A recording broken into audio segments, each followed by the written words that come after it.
Hello, everyone. Good evening and welcome to week 5 of the group stage for VTS Spring 2023. For your enjoyment this evening, we will have a best of 3 from Group B between Exodia Gaming and OU Crimson.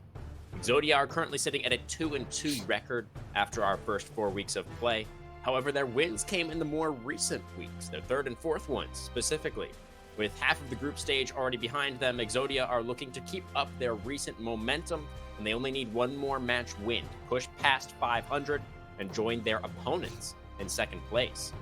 OU Crimson, as I just mentioned, possess a 3-1 record at the moment. Crimson have also found quite a bit of success in recent times. Their only defeat came all the way back in week 1 at the hands of the other 3-1 team here in Group B, Kosa Gamer Squad. If Oklahoma University Crimson are able to secure this win over Exodia, they would possibly be able to tie up with NJ Hypeboy in first at 4 wins. On the mics tonight, it's yours truly, Chris Crewman, joined by the terrific Turk once again for another week of action here at Victoris. Turk, how you feeling tonight? Ready to have some fun with this one?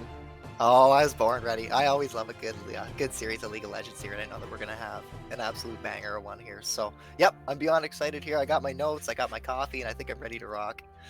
Beautiful, beautiful. The teams should be ready relatively soon as well. We've got a pretty full custom lobby over here, so only a matter of moments, I think, before they are going to be ready to jump into that champ select. What kind of picks do you expect to come out tonight, Turk? We do have a new patch this week. Just dropped a couple of nights ago, 13.8. Any highlights you'd like to mention? It'll be interesting to see exactly what ends up taking place with this new patch. Off the top of my head, there's a couple things, but I think I want to highlight a bit of something else here too. Actually, there's a couple unique picks on the side of OU Crimson here. Flyback, the mid laner, absolutely loves his AD champions, so I wouldn't be surprised to see something like an R1 or like an R3, pick coming in, something like that to maybe counter some sort of pick that's going to come from Exodia. So we'll pay close attention to that. But also I wanted to highlight too, actually, Miko on the Anivia. He's played it twice now, Anivia support. So we'll have to see. I don't know if we're going to end up seeing that tonight, but I'm definitely excited for it. What about you? What are you thinking here for this patch? Yeah, it's Daimiko, actually. We did get the pronunciation on that a little bit earlier. Okay. Daimiko, confirmed pronunciation there. Confirmed. Yes, Perfect. But yeah, we were a little bit on the fence about that one, but we were able to ask the player. So yeah, got that pronunciation down. But for me, I actually, when I was taking a look at these teams before the match, Turk, I also, my attention was drawn towards that mid lane. You know, you already mentioned Flyback, I believe, as you know, playing those melee mid laners, but also Principal. You know, both of our mid laners here tonight actually really do have a bit of a penchant for those mid picks. And Principal, I believe, is a little bit more on the side of the assassins, if I recall correctly, is more of like the Katarinas, the Zeds, whereas Flyback is more like the Yasuos, the Irelias. Yeah, exactly, and that you can see that already too. Like we already get the Katarina ban coming in, and that to me screams pretty much no-brainer. Maybe a Zeri ban too, actually from Exodia here, might not surprise me. I know that monster, he's picked Zeri like 3 times already here at the minimum of the season, so I wouldn't be surprised, especially lately. Maybe they do end up looking to ban that, but with the Jinx taken away, that does leave a couple interesting thoughts. The first one to me screams like Xayah, so I think Xayah will probably be first picked here from Exodia, pending any ban from University of Oklahoma.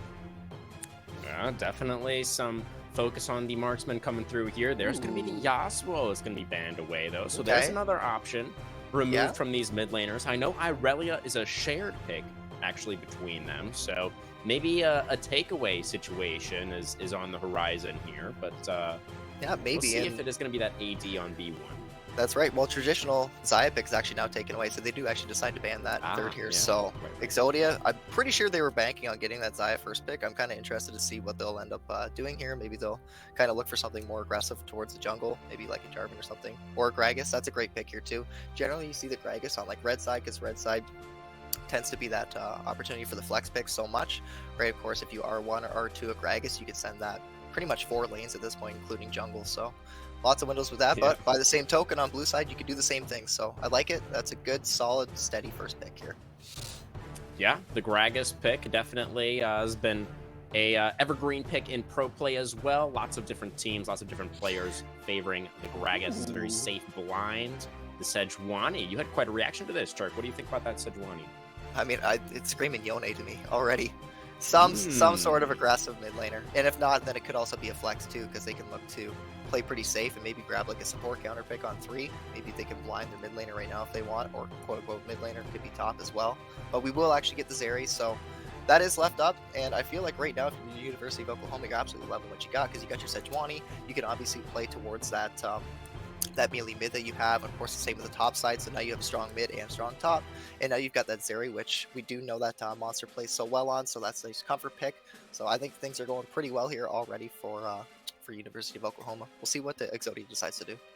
Yeah, seems like a pretty strong 1-2. Definitely eyes on this bottom lane. What are they going to go for? Going to be the Aphelios. Thresh. Yeah, I That's think my Thresh guess. would make a bunch of sense here. Obviously a very, very common pairing with the Aphelios, but Lulu could also be an option. You might want to take that away from the Zeri, but then could open up an angle for that Anivia support to come through. So I don't really know. Maybe. The Rakan also is available too here, which I do know that Cloud loves Rakan, so he's picked that a lot. That could be the priority. He's actually first picked a couple times too, so we will get the Thresh. Nothing wrong with that at all. It's great pairing with Aphelios. Makes that champion really safe, and generally that's exactly what you want here. So that's good, safe scaling utility that Thresh provides, all the CC. It's kind of like an in and out type of team comp right now that I'm seeing already from Exodia here. Obviously with the Thresh, when you land a hook, you don't have to fully commit, something like a Nautilus where traditionally you do, so that's nice to see. The third pick right here is going to be very interesting here. So R3, this is the first counter pick, and we're going to get something along the lines of the Yone. Yep. You called it, Turk.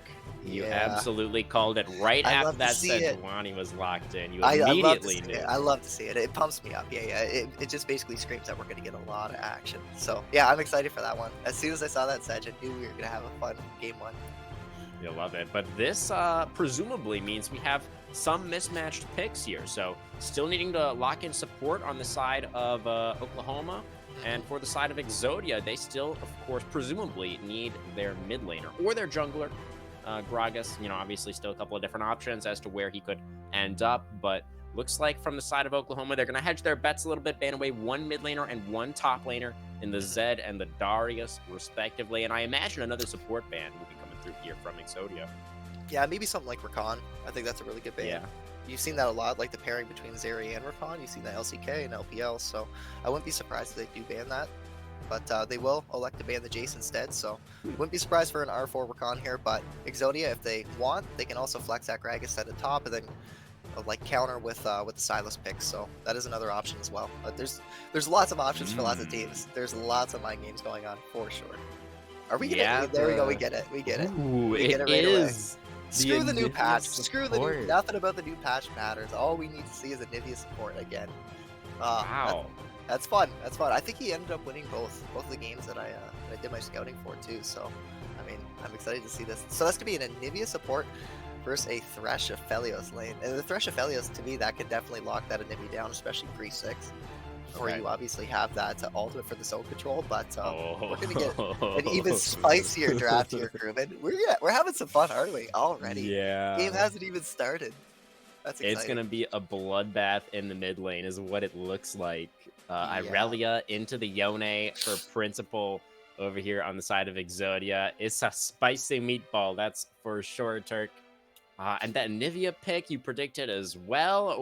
What are we going on R5 here? You don't have time to predict B5, but let's get your prediction for R5. What's this last lock-in?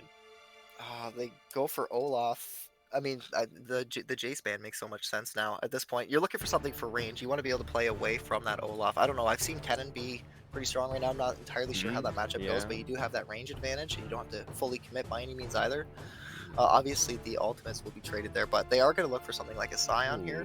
This is a hover right now. This is pretty good lock-in too. Like at the end of the day, you're just looking to survive. You don't have to full commit on that Olaf at all. You have a lot of opportunity just to scale up. You have a lot of inherent like health bonus passive. So lots of windows for that. So far, what I've seen right away, University of Oklahoma, they've drafted a standard like front-to-back team comp. The Anivia is the one wild card for me, and I know for you too, because it'll be exciting to see exactly what that champion does here. How they pilot the support Anivia. Like, I imagine you probably max Q. I don't know, maybe you go for E, but you probably put a couple points in the wall, right? Early? I don't know. Maybe I'm thinking too much about this, but like For it's the kind of Anivia support, I yeah. really It's don't got me know. thinking. It's got me thinking a little bit. I'm curious Yeah. to see how Daimiko is gonna pilot that one for sure. But It is going to be fun, definitely, and I 100% agree. You know, obviously you're kind of just trying to survive on the side of Oklahoma University. You know, if you just get Zeri to a couple of items, then obviously she would at that point be Zeri with a couple of items, and you know that's kind of just all you want when picking the champion. So yeah, just the Anivia to kind of play defense down there. I mean, I can't imagine that you would put multiple points in W early as yeah, the support Anivia like I'm probably that. I'm just coping. I think I'm coping Yeah. for sure. I do want to kind of jump back to the team comp here really quickly of University of Oklahoma though. Like their 2 item power spike is pretty dang strong. The 3 item power spike on that Zeri is going to be massive. But crucially, I expect a lot of attention to be put towards this mid lane, like pretty much permanently throughout the entire early game. You know, all the way through like first Rift Herald spawn, second, third Dragon. I think a ton of attention is going to be put on that mid from that Sejuani and that Yone pairing.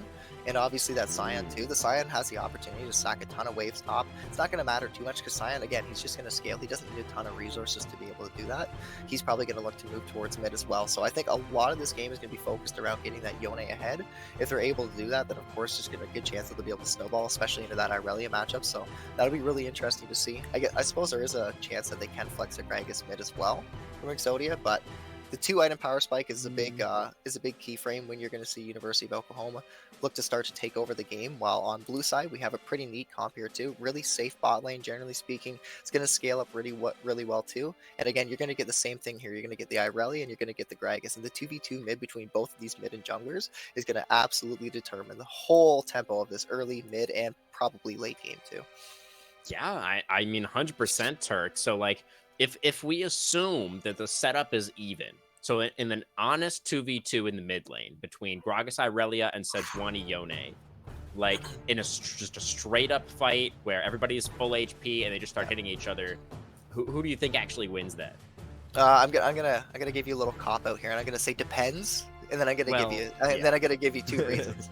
So Okay. if you end up face checking Neon or Sejuani, you're absolutely gonna die. The second that they're able to gap close on Irelia, which shouldn't be that hard because Irelia's gonna have to go in. Same with Gragas, then there's a good chance that they'll be able to clean up, chain CC, and then follow up with enough damage between the Yone and the Sejuani passive. But on the other hand, if you're Exodia gaming, what you're looking for is those body slams. A lot of times when you have that flash available as Gragas, your first clear within like level 3 especially is when you want to look for those ganks. So at that point, I really think you have a big advantage if you are Exodia. Looking for that Gragas Irelia, if you're able to chain your CCs together, you can definitely pop off and take this 2v2 early on.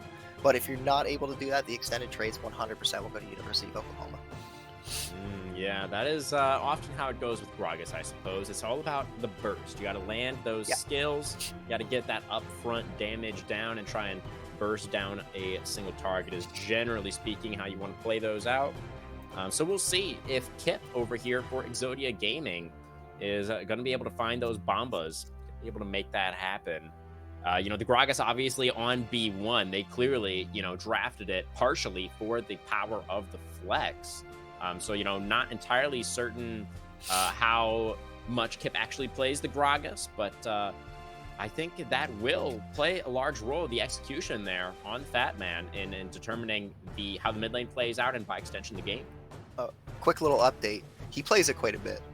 Oh, fantastic. I just took a look at the OP.GG. He's got 63 games this season with a 62% win rate. So wow. The man is looking alive on this pick. So they absolutely love that. That's a good comfort pick, and it's a great flex pick too. So good first decision, especially considering that Zai was banned early on, which I really think is what they wanted. I really do think they're B1. And probably most teams B1s if Jinx isn't available, because Jinx seems to kind of have taken that S spot, but if Jinx isn't, then Zaya tends to be the next best thing. Yeah, that definitely has been how it feels recently in the metagame in terms of that bot lane marksman position. But yeah, obviously didn't have to worry about either one of those champions making it through the ban phase this time around. Did mean that we got that Gragas B1. But what do we think about the bot lane? You know, we have the mid lane obviously is you know, generally is really drawing our attention here, and for good reason, right, Turk? Yeah. But the Anivia support also, you know, we touched on it a little bit, certainly not something that you see every day. No. How do you expect, you know, like Aphelios Thresh, you know, Obviously, Zeri and Nivea don't really want to do anything early, but Aphelios Thresh not necessarily known for early action either. Is anything at all going to happen down there, Turk? When Aphelios has his Graviton gun, then absolutely, there's tons of windows to be able to look for kills, especially on the Anivia, Mm. actually. The Anivia is really weak early, and the all-in power from the Aphelios Thresh is pretty dang strong. So 2v2-wise, Exodia definitely has prio. Expect both junglers to be doing this, not just Exodia, of course, not just Kip, but I expect both junglers to be starting top, and then pathing, maybe looking for an early gank mid, possibly. Decent chance, especially on Kip's side, but definitely some attention. With first clear going from top to bot, both junglers should be there. I can't imagine anybody really putting too much attention towards the Sion Olaf lane.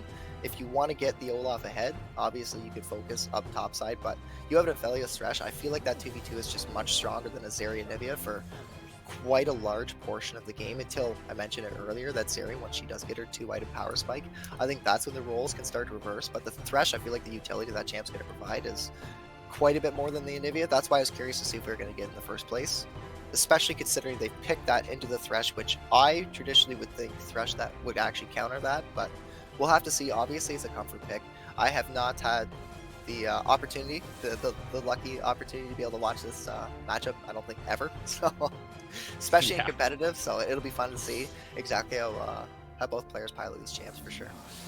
100%. We can all learn together how the Anivia versus Thresh support matchup goes.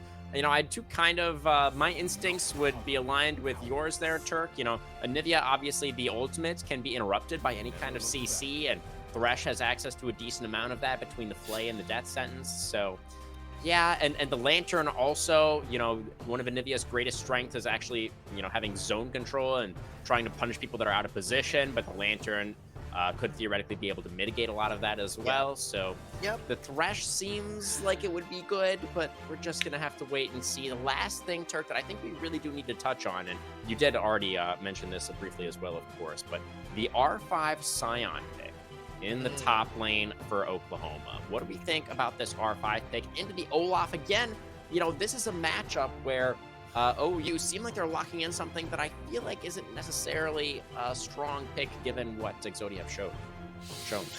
I mean, you have a couple different options. If you want to draft, for that front line, then in this situation, generally, I'd recommend something like an Ornn. I think the Ornn would have a bit more of a favorable matchup into the Olaf, but I still don't think the Scion's bad by any means.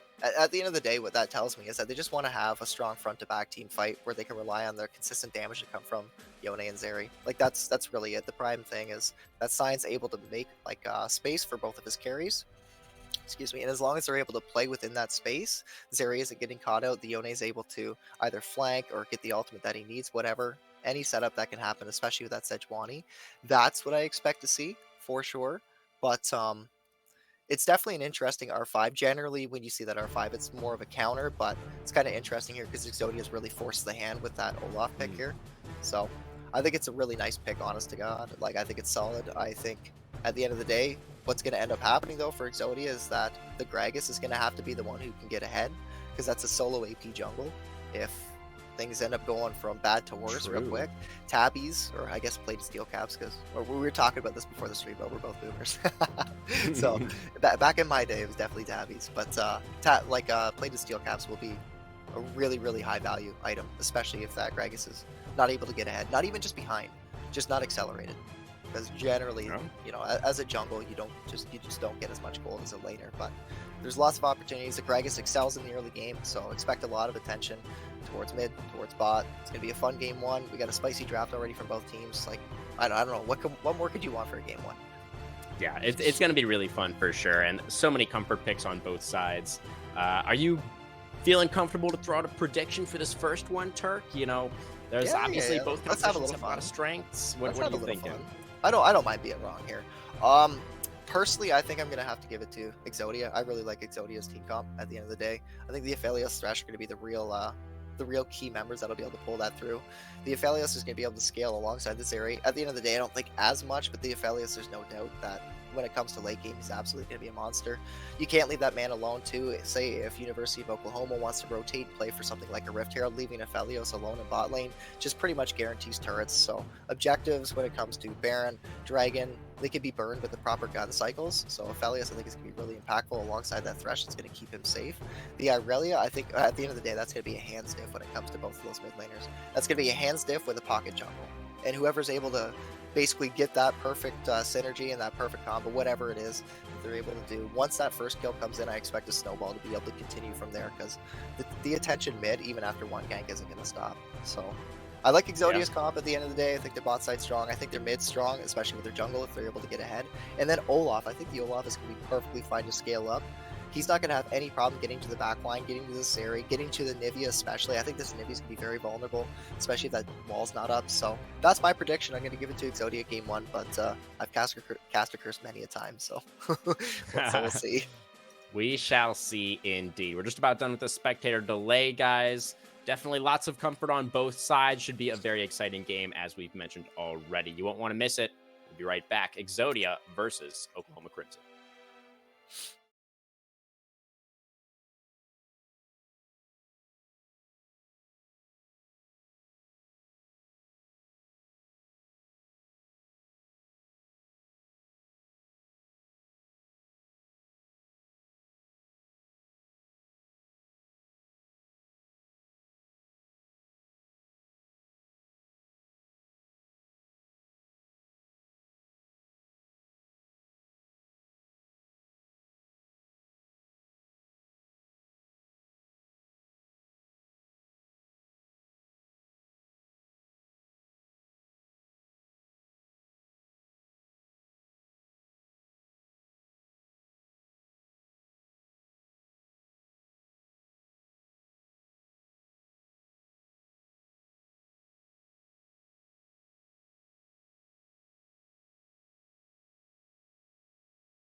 Welcome to Summoner's Rift.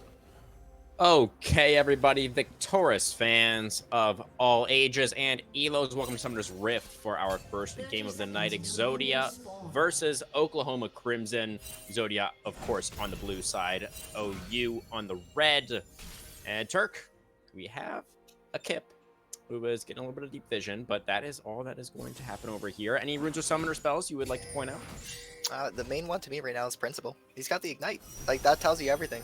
Shows you exactly what both teams are going to be focusing on here. It's going to be that mid priority. The cheeky sweeper. That's right. That'll give flyback level 2 quicker. 1 minion. So something to know. Maybe that'll make an impact. Flyback not taking the Ignite. What do you make of that choice? I like it. I honestly, especially in competitive, if you're able to survive at lane, like, I understand that you want to play aggressively for that 2v2, but as the game progresses, especially towards mid game, especially late game, whatnot, that TP is going to be extremely important. It's a 5-minute cooldown that's completely invaluable. Allows that Yone to split push, go set up for any objective, or excuse me, to draw any pressure away from the enemy being able to set up on any objective. So to me, that just screams, when it comes to late game, that that University of Oklahoma is going to have a nice inherent advantage when it comes to that TP. But of course, it's going to have to get there first. Oh, and that's a Death Sentence connecting early for Cloud Void. Oh, but the blast from the Anivia is going to also land. That's the Flash Frost, excuse me. Quick remind myself on that Anivia Q name. What did land? So just a couple of skill shots landed early for the supports. Yeah, for sure, and that's all you can really expect to see. Cloud Void did go Aftershock actually on this Thresh, which is something interesting too.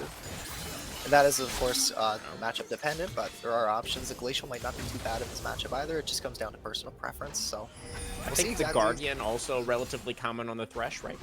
It used to be for sure. Now, close. You can see the damage coming in there from the Anivia though, especially with the auto spacing. Okay, back to the mid lane. This is where, you know, spectator camera, if you can hear us, please just focus on that mid lane as much as possible. Because that is going to be where the bulk of this early action is happening. Both junglers clearing down towards this bot lane. Nobody making any moves towards any lanes just yet. Yeah, no summoners burned right now, but it looks like this Aphelios Thresh will actually be able to start zoning the Sari and Anivia off this wave, especially with that Gragas hovering. I know the wave is a bit bigger right now for red side, of course, but I think the advantage that those two champions have level 2, especially level 3, is quite strong. So expect something to be happening towards bot side, because actually Ignite committed in mid, flyback very low. Principal thought about flashing for that one, but knew that the Yone also had flash. Didn't want to trade and end up under the turret. That would have been a little bit of a tricky situation, but we do see J-Bear up here also winning out in the 1v1. He's going to ghost. He is going to look for the dive and will trade that kill. But Chachi did not expend the flash. So Sion will be able to teleport back and not lose too much. No, the Sion will be okay, but at the end of the day, it's definitely worth it for the Olaf. He's going to get that first blood. Deny a few minions as well from that Sion, which at the end of the day won't matter too much, but that first blood, that extra gold, that cash injection, that's good for Olaf. He's going to be happy for that.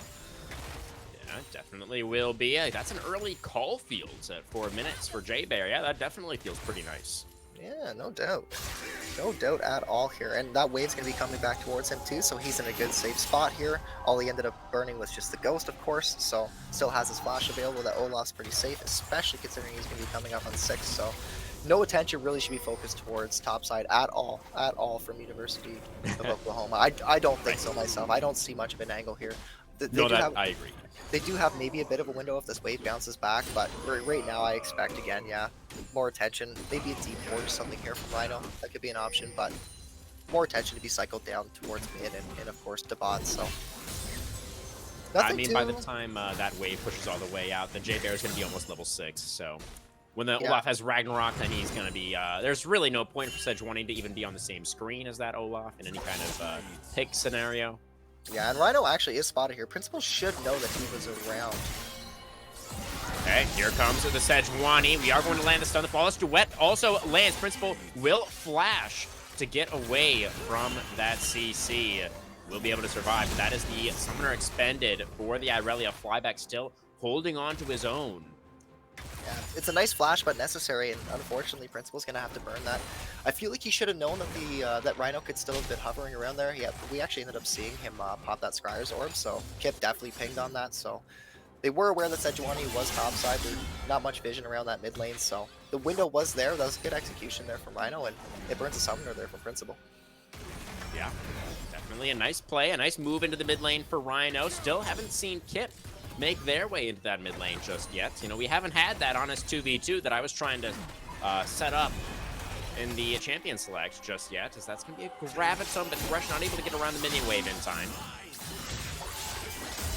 Principal just cleaning up some minions in mid. Yeah, Kip is outpacing Rhino right now when it comes to flyback bait sealed. Gonna go for this play on the Irelia, burning down so very low, and Sejuani's gonna flash for it. Rhino picks up Sejuani's first of the game, 2-1 now in favor of Oklahoma. And I'm talking about how Kip is outpacing Rhino. While it's true, he definitely is. He's 3 camps ahead right now. Rhino's impact has been absolutely massive on the map. And when you draft something like a Gragas, I expect to see the same thing coming out from Kip, from that side of Exodia. And unfortunately, they just haven't been able to find that. Luckily for them, they're going to be able to pick up this Dragon off their bot prio that they do now have. So we can already see not much of a CS lead here, but we're closing it on 10 CS for the Aphelios. Not much to gloat about by any means, but with the prio that they do have, they're going to grab this Dragon. That's the first one, setting themselves up for a decently early soul here. So not terribly bad, right around 20-minute mark. Yeah, definitely the case. A nice move from Exodia Gaming, you know, be able to pick that one up despite their mid laner going down, thanks to the bot priority, as you mentioned. Jury still out, I think, on the Anivia support. You know, obviously we didn't really expect it to have a huge impact early on. Yeah, it's a hung jury. It's a hung jury for now. Yeah. We're not so sure, but we will see. We will see by the end of this game. Cloud Void. Yeah, that's a Scion teleport. Ooh, that's a flash in the mid lane. Yeah, the Cloud Void roam into mid there, forces the flash from Flyback. So now that is traded back. Both mid laners now without flash. Going to come up earlier, in fact, for the Irelia. Yeah, we'll have that timer. We'll have that inherent summoner timer, and we'll see if that's used. You can actually you can definitely abuse Flyback's flash right now, considering that Rift Herald's going to be up here in the next 13 seconds. True. So right now we see Thresh. Cloud Voice just pathing towards bot side. Looks like he's going to catch that XP, but I expect him to reset after that. Looks like he's actually pathing top right now. So the attention is definitely going to be put on towards that Rift Herald, and everybody should be calling out right now on the side of Exodia if that Flyback doesn't have his flash. He just eat in here. He could be in trouble. Well, Cloud Void is back again. Ooh, but the rebind to the body in time for Flyback to dodge out on that death sentence. Yeah, Nicely done by the Yone to pay attention, get back to the body in time. Yeah, it looks like Cloud Void's flash was coming up in like 10 seconds, so I feel like if the Thresh did have that flash up there, I know I'd go for it if I was a Thresh, for sure, Yeah. so could have been a small window, but unfortunately the timer just wasn't there, and looks like we definitely do have the setup here, the prioritization of this top side coming in for the teams here, as we see 3 members from both sides posturing around this rift, or at least threatening it. But right now, Rhino just looking like he wants to catch this this camp right here. They should have a bit of an idea that Kip is towards this top side. They have good vision in this river. Just maybe he's sitting just outside, but no pings coming in on them yet.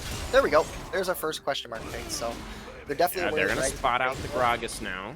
Sejuani is in a little bit of an interesting position right now, looking to make a move towards the mid lane. Meanwhile, on the top, J-Bear's going to pop the Ragnarok and just find the solo kill. Meanwhile, Rhino here in mid, looking to find a little bit of lockdown, but not going to be able to do it. The Lantern going to get Principal back out to safety as a solo kill in top, and the objective secured by Kip.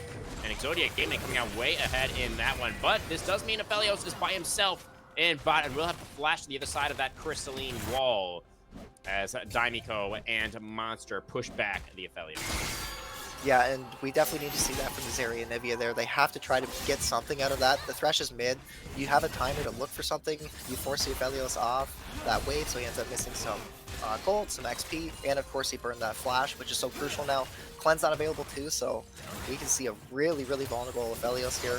Fortunately for them, beautiful hook, beautiful hook. Sends into the play. Daimiko very, very low, flashing away from the Moonlight Vigil. They're going to turn it around as the steal comes out, and Monster actually picks off Cloud Void. The tables have turned. How did they burst out the Thresh so fast? Why did they give this man Zeri? When I was doing my research, I thought for sure they were going to ban it.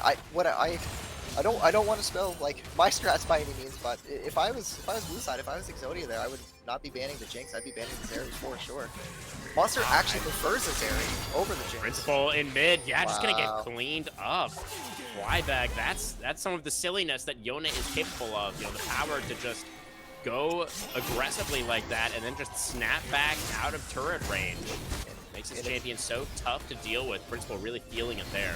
And if you're Exodia right now, that original draft or that original win con that you ended up drafting around, especially taking that Ignite for Principal, it's just not working out yet. 0-2, unfortunately, he's going to miss some more minions right around, what, a wave, maybe a wave and a half there. So he's definitely falling down behind tempo here for Flyback, and J-Bear, he's having a little fun with this. He should be pretty Chachi's safe. gonna spot this out, try to put a stop to this proxying. See how successful he's going to be. J-Bear does have the Ragnarok available, as well as both summoners. In the end, he will be able to clear out the wave and just walk away from the Scion. Yeah, and J-Bear's going to look to start proxying now. Farm up those Krugs every time that they're up, and Rhino should not be pathing top anytime soon. Everything topside for him should be gone. That's the way you should be looking at it. He'll have the option to be able to grab his Raptors for sure. That'll be a window. Probably his red, but yeah, his Krugs are 100% gone from J-Bear all day. They belong to J-Bear. They belong to J-Bear for sure. And this is what we're going to see now for a long time. Attention. Turk, you're not going to be happy about this. Look where Rhino is. Yeah, we're going to see some attention towards topside. I don't think they win this even 1v2. I mean, maybe they have enough damage, maybe, but they won't be able to CC. And if you can't CC them, if you can't CC Olaf, I don't know. Uh-oh. I'm not sure. Yeah, Principal in the mid lane is going to be able to clear out the wave. Fate Sealed available for Flyback, but didn't have time to cast it before the snapback. I'm not sure if they actually saw the Sejuani or not when she was on that top side, but Kip has taken the opportunity to start up that dragon, that second dragon. We do have a rotation coming down now from Yone and Sejuani towards that Drake pit. It's going to be a 1v1 at the top side, and 1 HP on that objective as Kip not quite able to burn it down in time. He will get cleaned up as well in the top lane. It's going to be another solo kill for Jay there, but tragedy striking for Exodia in this bot river. Exodia, J-Bear's online. He's absolutely popping off right now, 3-1. He's able to dive that Scion on repeat, but you can't make a split call like that. Going for the dragon while your bot lane is just sitting in lane, it's illegal. Yeah. It's illegal, and it's obviously punished there. Rhino able to rotate down. Ooh, more trouble, more trouble. Done onto Domo. A lot of damage onto this Aphelios. Flyback taking a turret shot here in mid lane. The Ignite already on. Flash away will be able to stay alive. Dymako. The Moonlight Vigil, Gravitum activation, I think available, but no, it's going to wear off. And everybody in this bot lane will be able to back away. Yeah, abilities exchanged. A couple of summoner spells, but nothing too crazy is going to end up amounting there. Rhino could be a little cheeky here. Yeah, going to stop that base with the Arctic Assault. That's going to be the Frostbite onto the Irelia, just to distract a little bit. Herald will charge to that mid turret. Kip had to drop it there because he was running out of time to collect on those turret plates. So despite the fact that Principal wasn't able to share in the plate money, Kip didn't really have a choice, just had to get that one down. Oklahoma completely controls his mid side so long as J-Bear isn't there. And if J-Bear is there, arguably there's still a window where they can. Look at that. Yeah, this is kind of because of that stopped base from Rhino. Principal not able to get back, and now kind of getting bullied out from underneath his turret. Yeah, and now we're looking at a Nivea post 6, and at this point she can definitely start to outrange that Thresh, and that's where Clavoid is actually going to have a harder time now, especially. So pre-6, you definitely had your windows there to look for plays. At this point, both ADCs are same amount of CS, with actually Zeri, Monster Summoner, getting an extra kill there, so, I mean, red side's bot lane is ahead right now. University of Oklahoma is looking really good across the map. It's just this top side that they need to be a little concerned about. Fortunately, Chachi is playing Scion. So, you know, in theory at least, it doesn't really matter how many times he dies. He's still going to be Scion. He's still going to be able to frontline in these team fights and stand in front of Zeri and Anivia and just be as unkillable as possible. We'll see how that does end up working out. It is, of course, going to be full AP on the... Oh, Sion Kip underneath the turn. The bait seal, the execution. Flyback 3-0 now on the Yone, and that's pre-mythic turn. Things are getting dangerous here. trading coming in there for Chachi. Oh, he might not be fine. Here comes Sejuani, but Ragnarok's still available, so he's gonna be fine. Oh, he's gonna go in for the fight, actually. He wants the 1v2. J-Bear wants the smoke. He's gonna get that first kill onto the Scion. Is gonna be able to cut down the Sejuani in time. It's looking like, yes, picks up the double and lives. Well, here comes Taimiko, gonna flash in for the point-blank QE combo. And just barely, with the electrocute and the ignite, Taimiko's able to win out there. But J-Bear almost on top in the 1v3. Crewman, I was so scared for Daimiko there. So scared. Yeah, I thought the man was dead as soon as he Ragnarok flashed was in. still on, yeah. Oh, but the burst coming in from the Anivia. I think we got our answer, by the way. He's not maxing his wall, unfortunately. That's true. He's so boring. But the damage, the burst coming in there is just enough to pick up that kill on J-Bear. He salvages that play for sure, but Monster, unfortunately, he's been 1v2 here. Looks like he's gonna get go. He is 1v2. He's exhausted. He's trying to get away, but the death sentence will land, and the Zeri tried to outplay with just the heal, but Monster, you probably should have flashed that one. Not gonna go for it, and that does mean the kill will go over. Domo picking up first of the game on Aphelios. And honestly, a much needed to punch back for Exodia. Oh, for sure. But that's I believe that's off the back of University of Oklahoma just overextending for a play topside, which is something they don't need to do at all. They don't need to focus around this side by any means. The fact that J-Bear can 1v2 them should give you a good indication that if the enemy jungler, if Kip happens to be up there too, you're going to lose that 2v2 guaranteed, so you don't win no matter what. Stay away from top. You lost a lot of tempo. We had Daimiko roam up topside. Fortunately, he's able to get a kill on J-Bear, but we saw what happened down bot. Monster Summoner got forced off that wave. He ended up getting dove and then killed after, so... Yeah. 100% there, Turk. The 3-man commitment into the top lane was the go signal for the Exodia bot lane to look for that play onto the Zeri. And this turret is going to go down. It is not super early. Plates have fallen off, but J-Bear's inevitable. A whole bunch of pressure. What was that, Turk? Sorry. So, felt inevitable at this point. So, yeah. Dachi's going to just have to ult away, but those death sentences are pretty close. Cloudboy looks like he's on point right now. Definitely feeling himself. Okay, so we are going to have our third dragon. River Control, currently held by Exodia. And we have a Cloud Soul on the table this game, Turk. Looking like they're going to be able to lock this one down for the blue team. We have an Anivia and a Sejuani kind of waiting off in the wings. They are on See vision. If they want to move. Oh, are they on a ward? That is very unfortunate. On two. They got to be very careful. They should give this up. It's Cloud Soul. It doesn't matter too much by any means. Look to play around your Yone. Wait for your Zeri to be able to scale. We now have the first item on the Zeri. We wait for the second one to come in. Once we have that Rune Dance, things can start to change really quickly here. But for the time being, you're waiting. Patiently. Yeah. And it's a little unfortunate, but your team comp is strong. You can play front to back. You just need your carries to be online. And Monster, he's almost there, but he's just not yet. And I like this. We can see the focus right now from Rhino. They know that playing topside is doomed. And look what's happening here. You just see it. Chachi is about to get dove again. He has a shield. He's going to try and live for as long as possible. Likely going to be able to trade this one once again. Olaf flashing underneath the turret, but the last turret shot will come through. Meanwhile, in the bottom lane, Zeri is already dead. Aphelios picked up that kill. It's going to be a double for the Exodia AD, but Yone over the top with the Fate Seal, gonna get that kill back on the support. Gragas just barely going to stay alive underneath the turret. The flash with the Vanguard. Zadge's Principal looks to get a little bit more back for Exodia. The False Duet, not quite enough range. Yeah, really not going to be able to find anything. Committing the flash ultimate there for Principal, but not gonna get much from it. Action top, action bot, but at the end of the day, J-Bear is going to trade 1-for-1, so he's not able to get any more pressure after he does get that kill on Chachi, so that's a little bit unfortunate. And then you look down bot side too, well, that bot side trade was fairly even. At the end of the day, we're going to have a couple more members going down for Exodia, and that's more gold onto Flyback now. 4-0-1, 300 gold bounty. This man is popping off.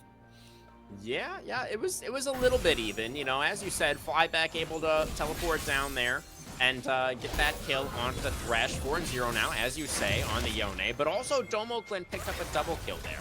And it's 3-0 on the Aphelios, who is about 1,000 gold away from Infinity Edge. So that is also, you know, a situation that Exodia are not super upset about. Yeah, sitting about 500 gold above Monster Summoner right now. You're absolutely right. When that 2-item spike does come in, he's going to be super strong. J-Bear, he can play this. This is a long lane. He wins. Yeah, Olaf has the Warden's Mail, actually, so itemized pretty effectively against this Yone. And we'll get the flash out from Flyback, so nice move from J-Bear, just moving forward aggressively, and fly back. I'm not going to call a bluff there or anything like that. He's like, you know what? Yeah, you're right. You probably can kill me.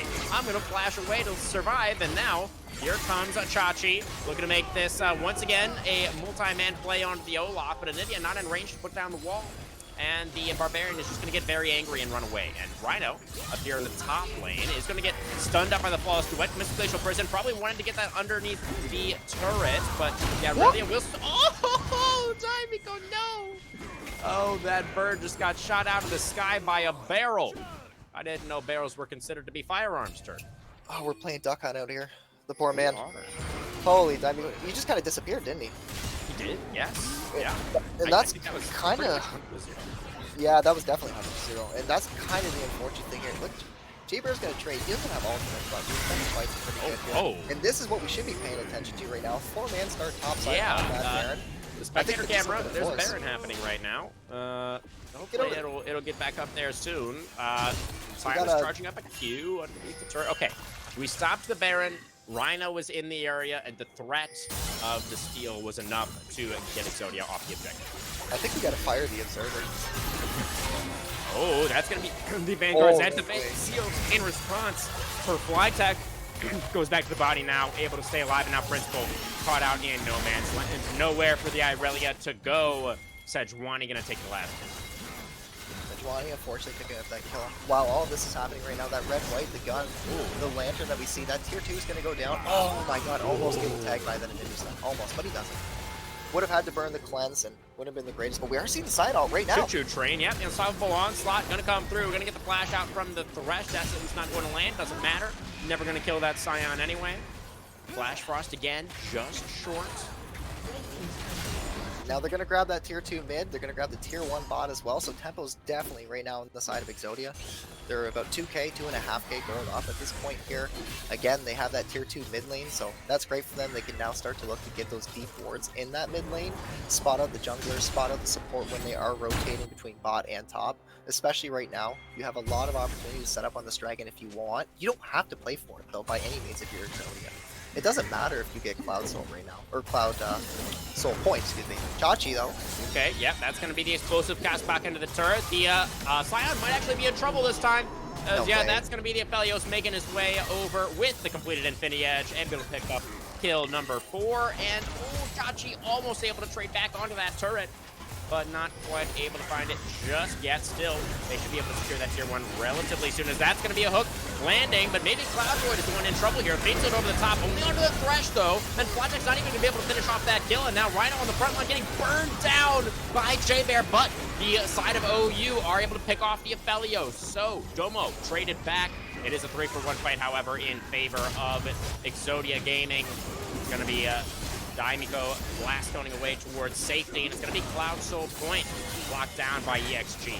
That's right, that Soul Point's going to come off the back of an overextension coming in from Chachi in that mid lane. He is going to end up going down there, and then subsequently, after they're deciding whether or not Crimson wants to play for that Dragon, what they end up doing there is they make a split call. Monster Summoner's prioritizing pushing the mid wave. He's not there. It's now a 4v5, which turns into a 3v5 because you don't have your Zeri, and then things go from bad to worse so quickly once they get forced on, and now we're set up for a Baron right here. We could see a pick. We could. Oh, Principal. Okay, we didn't. Well, yeah, let's just not talk about that one. You know what Principal was doing there, Turk? Is he was drawing attention.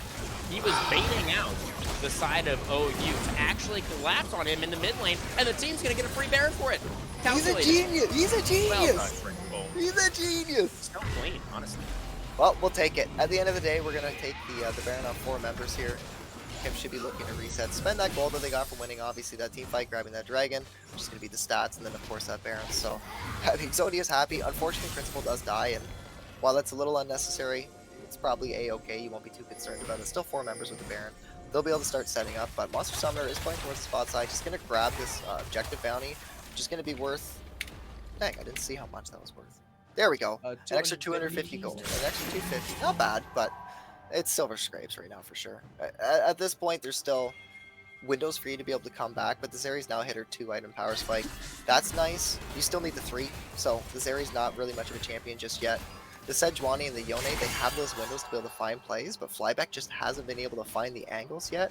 Has that flash, so maybe he's able to force something, but we haven't seen much come in from Flyback yet. Unfortunately, it just feels like maybe a bit of split calls where they're not able to group up. I like this though. They are looking for a bit of a death push here, and they are spotted. Oh, but there's such a cheeky little ward there that's going to spot out this play. It was a nice idea from OU. They probably would have caught out Kim there. Oh, that sends Lair on the monster. How is the Zeri that far up to just get hooked like that? J-Bear's pushing top this whole time. You have no turrets in this mid lane. Monster, what are you doing there? The siege will continue now. 5v4 on the Rift. Unstoppable Onslaught going to come out from the Scion. Lantern, though, to get... Oh, that is a Glacial Prison in transit from Rhino. It looks really cool, but there's just no follow-up for the Sejuani ultimate. And we can see J-Bear just going to town in that top lane. That Olaf is about to make mincemeat out of the tier 3. The full commitment, once again, from OU to try and move up here and stop the Olaf. But that means they're sacking mid lane. Oh, the minion waves aren't quite synced up for Exodia, though. It's another hook landing onto the Fed Yone. This time, Flashback immediately has to flash away to stay alive, and Rhino is not going to be able to follow. Because as Juani gets cut down, another hook going to land onto the Scion. It is Olaf going very deep now underneath the turret, and that's because he's looking to kill the entire enemy team. And now it's Domo flashing forward to finish what his top laner started. But what's this? Wait, Scion has respawned back from the death chamber, and he's got a very full HP bar still, and Flyback is also still alive. They're going to be able to turn this one around. The base defense does come through, and Exodia a little bit overeager.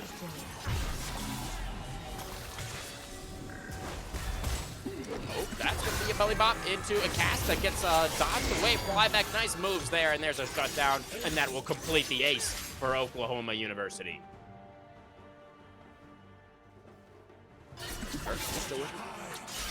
I was muted! Mistakes being punished over and over and over again. It feels like there's just a bit of overextension, overstaying both sides right now, and it just seems like both teams are able to capitalize off the mistakes there.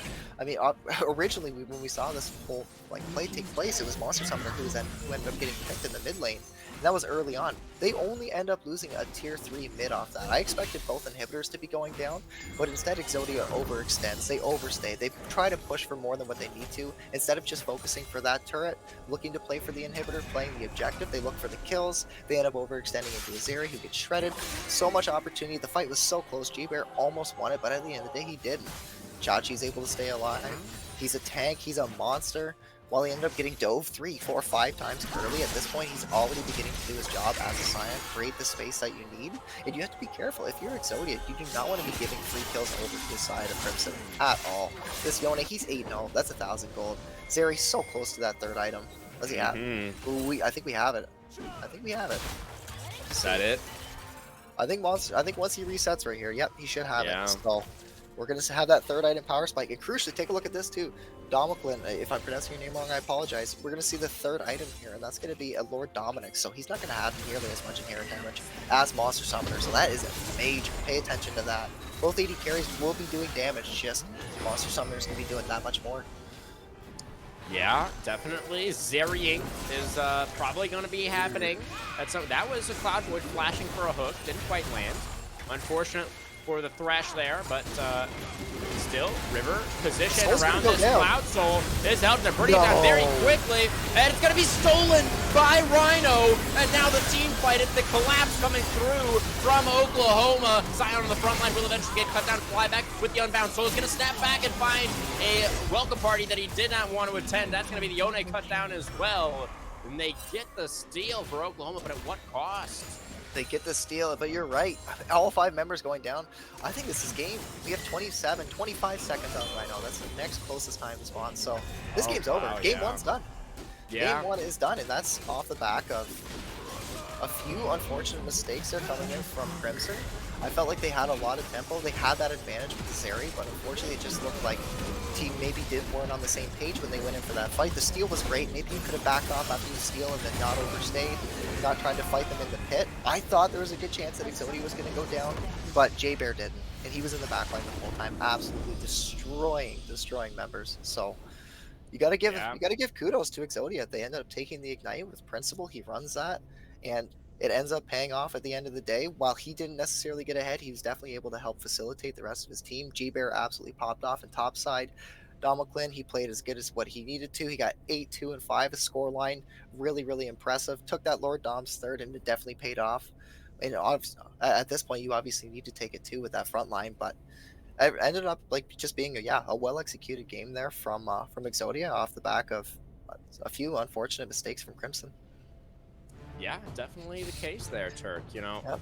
Honestly, yeah, a little bit of a rough game for Principal, but unironically, there were multiple occasions where the Irelia drawing attention to the side lane actually got the rest of the team Exactly. a lot on the other Yes. parts of the map. And Exactly. there were multiple instances of that happening with J-Bear's Olaf as well, both solo laners for the side of Exodia, doing a great job of drawing or creating pressure and allowing their teammates to secure objectives. And at the same time, we can praise the solo laners for this, but also on the side of Oklahoma, they kind of did overcommit, in those instances, particularly towards J-Bear, but also, towards the end when they sort of ganged up on Principal and gave over that second Baron. Yeah, for sure. You really started to see the game kind of fall from the hands of Crimson when they tried to make that play topside, and J-Bear ended up 1v2ing. Almost 1v3ing, so close, but they ended up making the play bot side too. So cross map, they're winning Exodia, and then bot side, they're winning. So in 2 lanes, they're winning simultaneously. Things are going really well for them. They now have a really strong win con with that Olaf, because he was strong before, but now he's even stronger. He's going to get that 2 items, and he ended up going a really interesting, smart build. I like. He went Jack Show, ended up going Ravenous Hydra for the wave clear, the Black Cleaver to be able to stack, of course, with the Aphelios, Irelia, all the auto attacks, and then the Randuins too. So that main was super tanky. He did a ton of damage, and yeah, G-Bear absolutely ended up popping off. He did his job exactly like what they needed. And keep in mind too that this was actually a blind pick Olaf, so we'll have to see exactly what ends up happening here. But the answer to that Olaf was a Scion, and it didn't pay off at all. It did not. J-Bear was running that top lane all game long on the Olaf, and at the end of the game, the Olaf was the only champion level 18, was 2 levels higher than almost everybody except for Flyback. The Yone was at level 17 at the end of the game. And speaking of Flyback, we do have to give some commiserations here, I think, Turk. This gotta be a tough loss to stomach for the Yone. Literally, Flyback's only death was that one right at the end. That last team fight was his only death all game long, but it just wasn't enough. I liked the start of the draft, especially from Crimson, because I saw that Sejuani come in, and I knew that they were going to be able to pair it with an AD mid to play around Flyback. I really liked that, but let me just make sure that I've got I'm going to take a look at this draft right now. So we ended up seeing an R1 Sejuani and an R2 Zeri. I think both of those picks are great. The R3 is even better too with that Yone. So now all of a sudden you have a mid lane to play through, you have Zeri, so we have that comfort on the ADC that we want. But I think the second phase is especially where they ended up falling apart here. If you're going to pick the Scion, then you can just R4 the Scion in the first place. That's the first thing that comes to mind. Obviously, it's a bit different because their hands forced here, I understand. But what we ended up seeing was an R4 Anivia, which was supposed to be the answer into Thresh, and it just wasn't. We didn't see really much of anything end up happening from that pick. And by all means, I respect it completely if you want to pull it out and try it. It just didn't seem like it ended up being able to pair enough with the team comp that we saw from University of Oklahoma, and it just felt like it wasn't doing what the team needed. At that point, you have a Sejuani and a Yone. You want to play towards that mid lane. Ideally, you want to draft a top lane that you can play towards too. Something maybe like a Camille. That sticks out to me. I don't know exactly how all these top lane matchups will go, but I will say if you're able to pick a carry into that Olaf, that's a good idea. Because now you have that Sejuani to play around. Maybe you can look to play up topside pre-6, but after that, you're done. You need to leave it alone. If you get your top lane ahead, then maybe you have a win con that could just out-push the Olaf for the rest of the game. That's another option, but ultimately, I think really it comes down to the second phase draft, and then a couple missed executions too. Really, it's just not playing around the win cons that University of Oklahoma had, which was of course going to be their mid lane. They did a very good job around that, and their bot lane. The unfortunate thing was that they ended up pathing top, giving all those kills away, as I mentioned a couple times already. But that to me really seemed to be the deciding factor of this game one. I'm sure they've got plenty of adaptations here for game number 2, and I'm excited to see what they do. I don't know if they switch sides to go to blue. I don't know if they decide to stay red. I mean, I feel like on red side they're perfectly fine if they fix up their phase 2. I think they're a-okay because I think they drafted very well. it's just gonna depend on what they want to do. It's all comfort at this point. Of course, you are a bit later into the season too, so by this point you should have a pretty good idea of what you want to pair, what you want to pick at this point with your team comps. Chances are a lot of these teams are doing like 1-2 scrims a week, which is pretty lax. You could do a lot more than that, but yeah, I expect to see some changes here, and I think some very good changes here for University of Oklahoma. They definitely are a strong team. We'll just see what they decide to do. Yeah, we'll see what kind of adaptations are going to be coming through in just a little bit. We're going to talk a little bit more about that. But, first things first, let's give out an honorary POG for this first one. Who would you look towards as your most valuable in this Game 1 tournament? Can you take a guess? I can take a guess. Would you like me to guess? I would like you to guess. I think it's going to be Olaf. I think it is. I think it is. J-Bear popped off, man. He deserves it 100%. He was the main reason why that game was able to go the way that it was. Absolutely popping off the top side. While you're killing a Scion, the Scion's still going to be doing what Scion needs to do. You're still getting fed because of it. And now all of a sudden you have damage. You're super tanky. You can dive the backline. Who's going to stop you? Nobody. Nobody can literally stop you. So you're going to absolutely be able to take the game off. And yeah, he blinded it. So like he knew what he wanted. He had a good idea about how to play the matchup. Obviously, we saw it extremely well there. And I think he just did exactly what he needed to do.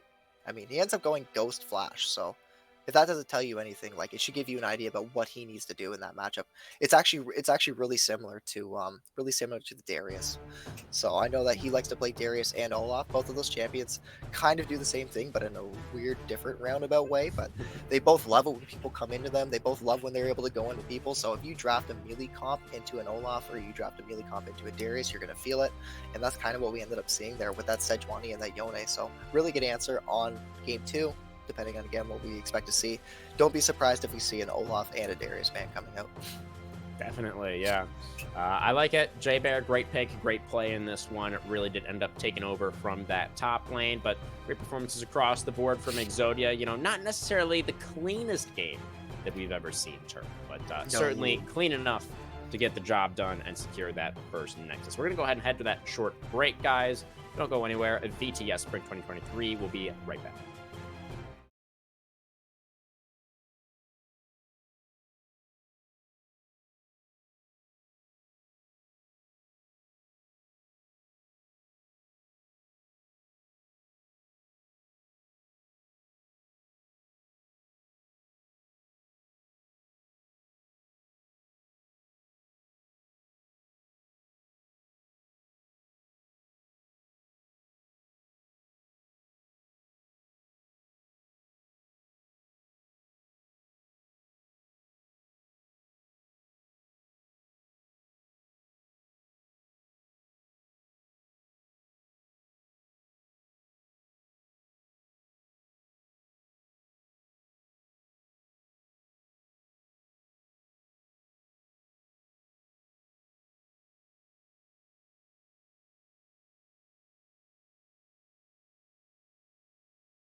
There we go. Right into it.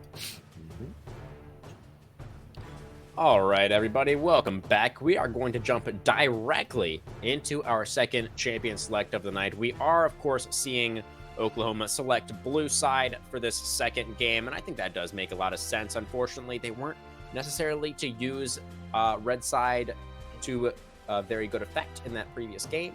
see what they are going to be able to come up with from blue. Yeah, their phase 1 was good, but their phase 2 just didn't seem to be able to match. Just felt a little lackluster. And I like this too from Exodia right away. Just to respect Jinx ban. I think that's the right thing to do. And I think if you're Crimson, you're considering a Zeri ban right now for sure.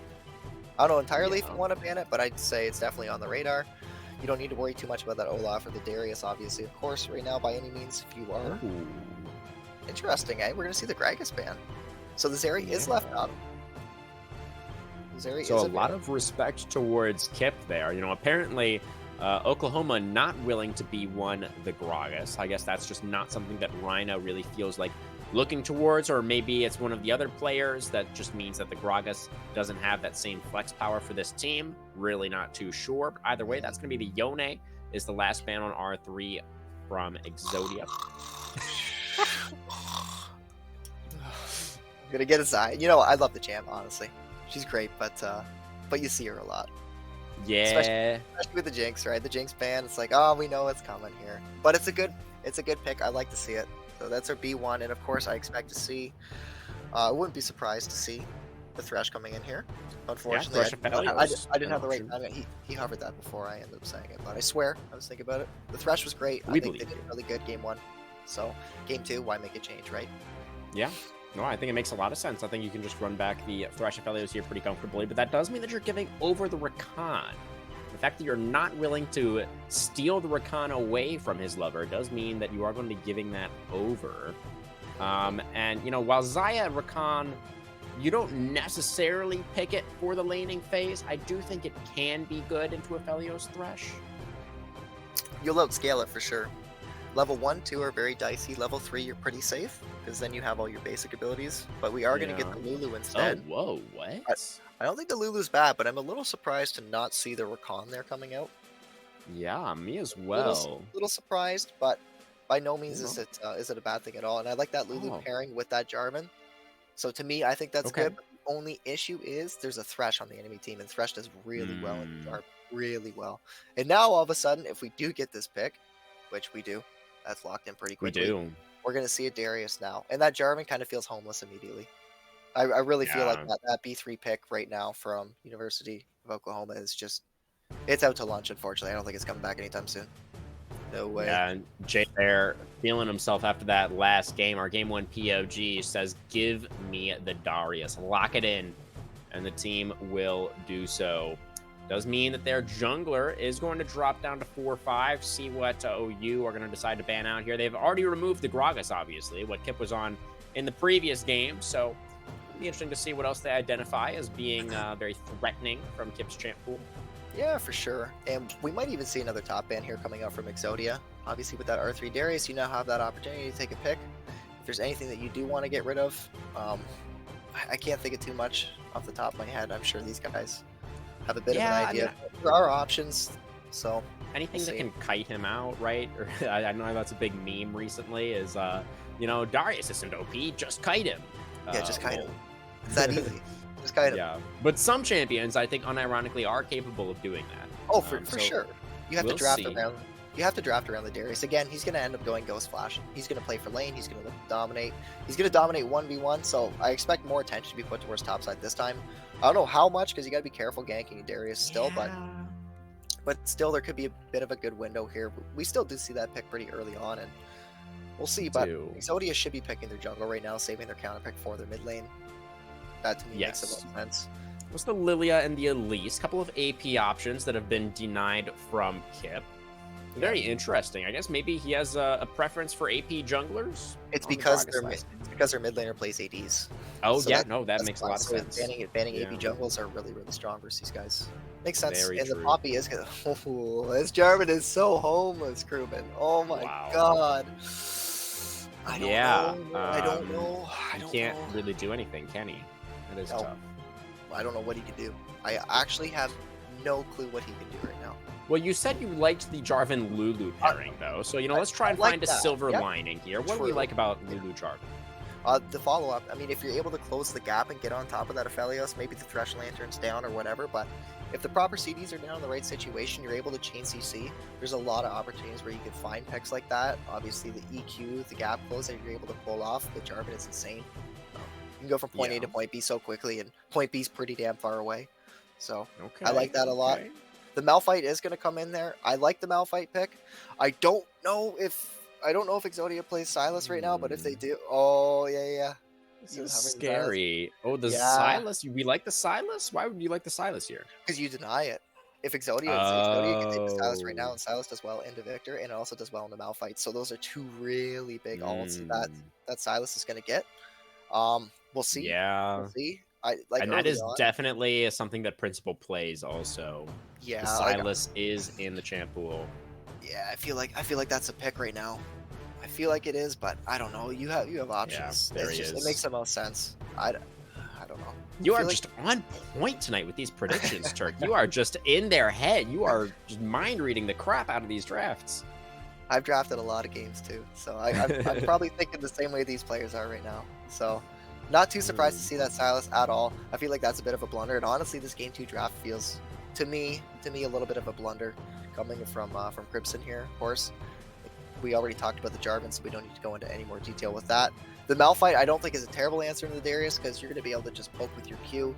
You should be able to farm relatively safely, even if you end up missing like rage creeps and whatnot. It's not really going to matter on Malphite. You're still going to be able to scale up. So, and when I say scale, I mean really just hit 6 and then Yeah, get you're still going get to a be couple rank, right? Malphite. You're still Sort of exactly. So similar you have veins. you have a good opportunity to be able to pull a trigger to force a fight on Exodia. The only issue is you don't really want to do that because I don't think that your team is. I guess if you get the right angle, absolutely you can find windows. It's so scary trying to engage into a Poppy that can quite literally deny the main source of engage, with the exception of Malphite. Jarvan just can't play into the Poppy, generally speaking. But you're also engaging into a Darius and a Silas, who's now going to have a Victor ult for zone control and a Malphite ult. I don't know. To me, I really like the game 2 draft here from Exodia. I gotta 100% give it to them. If you make me pick, I'm a betting man. Like I'm throwing it all on red here right now for sure. And they managed to find themselves a lot of comfort once again, right? Principal, we already mentioned. The Silas is something that they've pulled out several times before. And obviously this Darius is a massive comfort pick for Jay Bear up there. And I really do think that the Darius caught them off guard. That's an R3, so that's a phase 1 Darius. Last game, they ended up banning the Darius second phase. So, yeah. Right? You could assume, just based off pattern, that they were going to ban that Darius again. And probably the Olaf, actually, funnily enough. Yeah, But, no, they were. But we ended up getting the Darius early on, so I think Exodia did a really good job with that. But yeah, their phase one's great. Their phase 2 is arguably better. So kudos to them, but by no means is this game over at all. You got a good draft, but you still need to execute. You still need to play tier win cons. So there's still a lot riding on this game by all means. It's just right now, if you're red side, you're feeling really good about game 2. Really good. Of course, it comes down to what happens on the Rift, as always. Yep. But so, like we've illustrated, I think, very clearly now that Exodia have their namesake in Champion Select here. Let's try and do a little problem solving then for the side of Oklahoma University. So Jarvan, obviously, once we get towards those big team fights, he can't go in because if he goes in, he's dead. However, the reason that you pick Jarvan is not for team fights, it's for the early game. So That's right. Maybe Rhino can get Oklahoma into a big lead, into a position where the compositions don't matter as much. And then you have a Zaya and a Victor who are scaling, and a Malphite and a Jarvan who can stand in front of them. And all of these short-range characters on the side of Exodia to potentially hit. So the question for you, Turk, then, is how does Rhino go about it? How do we find a lead? I mean, if you're Rhino right now, you got to take a look at what lane you want to be ganking the most, obviously, right? So right away you say, okay, do I want to gank top? And the answer probably is no, because you drafted a Malphite. Ganking for a Malphite, there could be a window for it, but if Darius ends up 1v2ing, even getting one kill, going like 1-for-1, chances are Darius is going to win that matchup for the rest of the time. Like, I don't think there's going to be much of an angle for top side, so that means that you're by default left with mid and with bot. Bot lane, you actually have a couple decent angles to be able to look for some plays. The only issue is Thresh is going to be there, so if his Flay is available, you can have a little bit of trouble being able to engage. But there's a lot of cheeky ways that Jarvan can play these ganks. The Jarvan doesn't have to EQ into the Thresh, into the Aphelios. He can actually just flash on top. If he has a red buff, he can flash. He can W as well, which is his shield, obviously giving him quite literally the shield, but the slow too. So Yeah. there are sneaky, cheeky ways for the Jarvan to be able to find engages. It's just how well versed you are versus these matchups, because you're gonna have a hard time being able to match 2v2 or 3v3 in any lane with that Poppy, for sure. But if you're able to find those angles, if you get some deep wards early on, maybe level 1, you can spot out where the Poppy's starting, then you have an idea. Maybe you cross map and then look for a play on the opposite side, right? Maybe you look to set up in a bush, wait for her to get close to you. So then that way you can save your EQ, you can start auto-attacking her, so you've already closed that gap to begin with.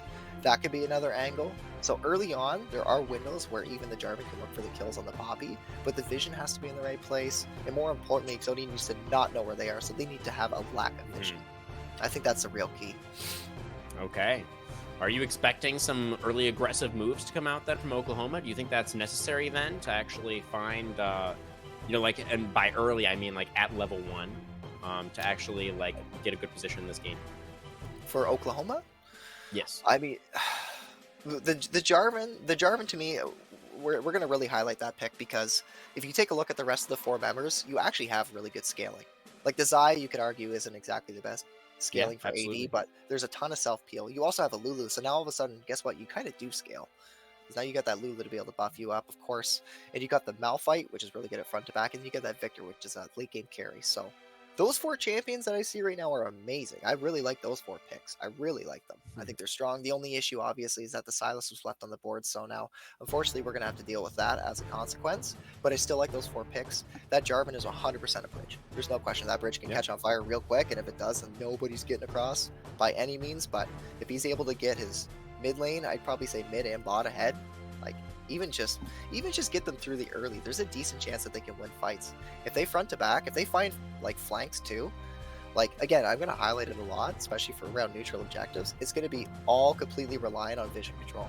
That's it. Because I think standard We'll front see, to back is gonna be different. Go ahead. We'll I can see, talk all Turk, day. if that vision control does come through, and you will have much more time to talk, rest assured, my friend. But first, we're gonna have to go to that short break while we make our way onto the Rift. Don't go anywhere, folks. We'll be back real soon.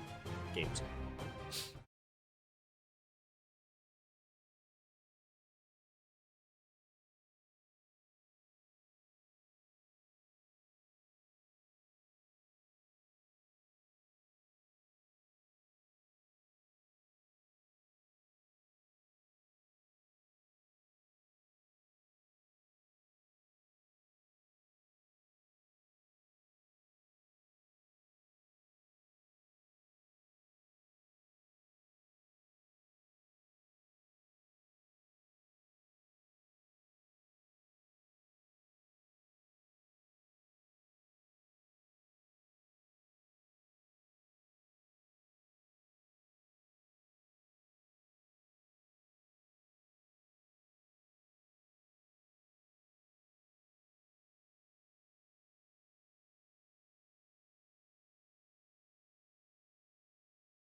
Alrighty, my friends, welcome back to Summoner's Rift for Game 2. We have a little bit of a later start this time. Apologies for the delay. Just some technical difficulties, you know. Send your thanks over to Rido, a small indie company. You may have heard of them, as the Death Sentence is going to split the uprights down here in the bottom lane, and Cloud Warrior is going to take a whole bunch of damage for their trouble. Yeah, we're already going to start off with some trading happening here, and that's the unfortunate thing. If you do start that Death Sentence and you miss, of course, the amount of priority that you're going to have is pretty minimal. We're going to see more trading here happening. Yeah, Principal just going to trade very aggressively onto a minion there. And the Victor should have that priority early on, obviously, given the range that he does have. The Silas is able to look for some plays. We saw that the Silas did start E there, so he's looking for the all-ins to be able to kind of trade there. Or the pseudo all-ins, I should say. You know, take one E, then come back, take another one, and then after your third one, you can look for that all-in. So mid lane, just expect to see a bunch of wave clear for the time being, but Victor will definitely have priority in this, come early. For sure. But Principal wants to have something to say about that. The chain's going to land. The Abduct lands for Principal. Conqueror stacked. On the way out, the Silas going to take a couple of auto attacks, but Principal doing very well. Looking to redeem himself, honestly. Principal was kind of the one piece of this roster last game that didn't quite click, because we do, of course, have Exodia on the red side now, our Game 1 winners. Let me see if I can switch those sides for you all on the stream. As we are looking here, J-Bear does actually land the apprehend here, so he's going to be able to get a bunch of damage here on Chachi. Oh my god, no! Oh yeah, that's the bleed, that's the flash away, and it's not going to matter. Chachi's gone. First blood, J-Bear picking up exactly where he left off at the end of that first game. Feel a little bit of the pressure already starting to set in there. J-Bear, he is going to expel both sums, but he's going to get that first blood. Yeah, gonna get it. Absolutely. Level 3. Trying to change the score. Something happening. Oh, God. Oh, no. Oh, the play back into the turret monster. No. Oh, he's gone. That's a death sentence as well. Oh, Cloud Boy just makes him look silly. The Thresh masterminds the bot lane. Picks up 2 kills. They do get the trade back. Principal running very low now in this mid lane, and Rhino gonna be able to get one back. This is an explosive early game here, Turk. Lots happening very quickly here. We're moving to the 4-minute mark with 5 kills already. Over 1 kill per minute, which is going to show you already what Game 2 is getting excited for. So right away we see a bit of an overextension there from Monster Summoner in. Daimiko unfortunately diving in, looking for the kills, just not able to find it. The exhaust coming out from Cloudboy was so clutch, and with no cleanse there, you're just not able to get rid of that exhaust. You don't do enough damage, and the Aphelios is going to live. Subsequently, you're going to die. Excellently played, and then of course we're going to see mid lane too. We had a nice setup there, and Flyback was going to go down, and he might go down again. Yeah, that's the flash and the charge into the turret. That was Kip making it look easy in the mid lane there. Poppy cleans up as Jarvan, you know, managed to secure that top scuttle. Boss scuttle, though, still available for the taking, it looks like. That's right. Quick correction, Flyback did not die the first time. It was actually Principal. My apologies. However, he will die the second time. Yes, this time Flyback was definitely dying. Yes. Yeah, so a lot of action early on, and both junglers have been a part of one of these kills, significantly enough. We're going to see more damage coming in here, the polymorph, but Kip is just around the corner. And here comes the Poppy, the flash forward for Cloud, not going to land the play, might not matter, as Thresh is a little bit low, but it's going to be the Lulu who goes down first. That's a death sentence landing on a monster who has no summoners. He does have a Blade Caller, going to get that root down on Kip. And Jarvan is also, he has to be to back away. Chachi in this top lane, is he dead? The potion ticking, is it enough? I think the corrupting potion has saved the rock. Wow, one more auto. You're right, corrupting absolutely saved him there, and he's so lucky that he does too. He's still in a rough spot though. He's got the passive shield back now. J-Bear still wants it. This is a Comet for Chachi. Interestingly on the Malphite, I think makes sense in this matchup. Yeah, right? Definitely. Yeah, you can't trade autos with that Darius at all. Actually, Chachi's definitely maxing that Q too. I just took a quick look. So he's looking to stay as far away from that Darius as he can, and rightfully so. You do not want to be trading autos with him. You can already see right now we've got a 15 CS difference in that top side, so that's just natural. That's without any jungle pressure at all, and that's exactly what we expect to see from J-Bear. Yeah, J-Bear on the Darius, 100%. That's what we expect to see. And nice to see our expectations fulfilled for this Exodia top laner as... Ooh, close. That was very spicy, but he has a Thresh. He's gonna be okay. Yeah, I wonder if the polymorph was up there for Lulu. If it was, that might have been able to get a kill. But can you not still click Lantern if you're a squirrel? If you're a squirrel, no, you can't. Nope. Oh, wow. No, squirrels I didn't know can't. that, actually. Squirrels can't click lanterns. I don't believe. Oh, There might be a small timer where you can click it because it is a projectile, and then you could take it while you're a squirrel. Oh, okay, yeah. So that you can, like, buffer the lantern grab, Exactly, basically. exactly, yeah. But I also don't. I actually don't think that the Lulu was in range there to be able to do that. But yeah, very close. Anyways, Flynn almost going down. He's just actually. He still hasn't reset either. He's waiting for this wave to crash. And it will. It's just I don't expect anything to happen from it, but something to note of. But Cloudflake does have a nice quarter. Wow. Okay. Yeah, that was good from Chachi, recognizing exactly when he needed to use that R button to not die, and was able to do those things. This is fine, guys. This is fine. Doesn't have teleport, though. Already used that one, so J-Bear looking to lock down the first plate, possibly the first of many. Yeah, we do see the steel caps coming in there from Chachi, and I think that's a great idea. Like, Yeah. obviously, you're going to get the inner bonuses from it, the armor, but more importantly, you're going to get the move speed. That's what you need. You got to stay the hell away from J-Bear. Oh, man. Look at this. Yeah, J-Bear gonna get 2 here. He's going to get 2. Yeah, and you gonna know, get you 2. can't play. You can't play. Oh, here we go. Oh, as it descends onto the J4, Rhino has the EQ with the Poppy!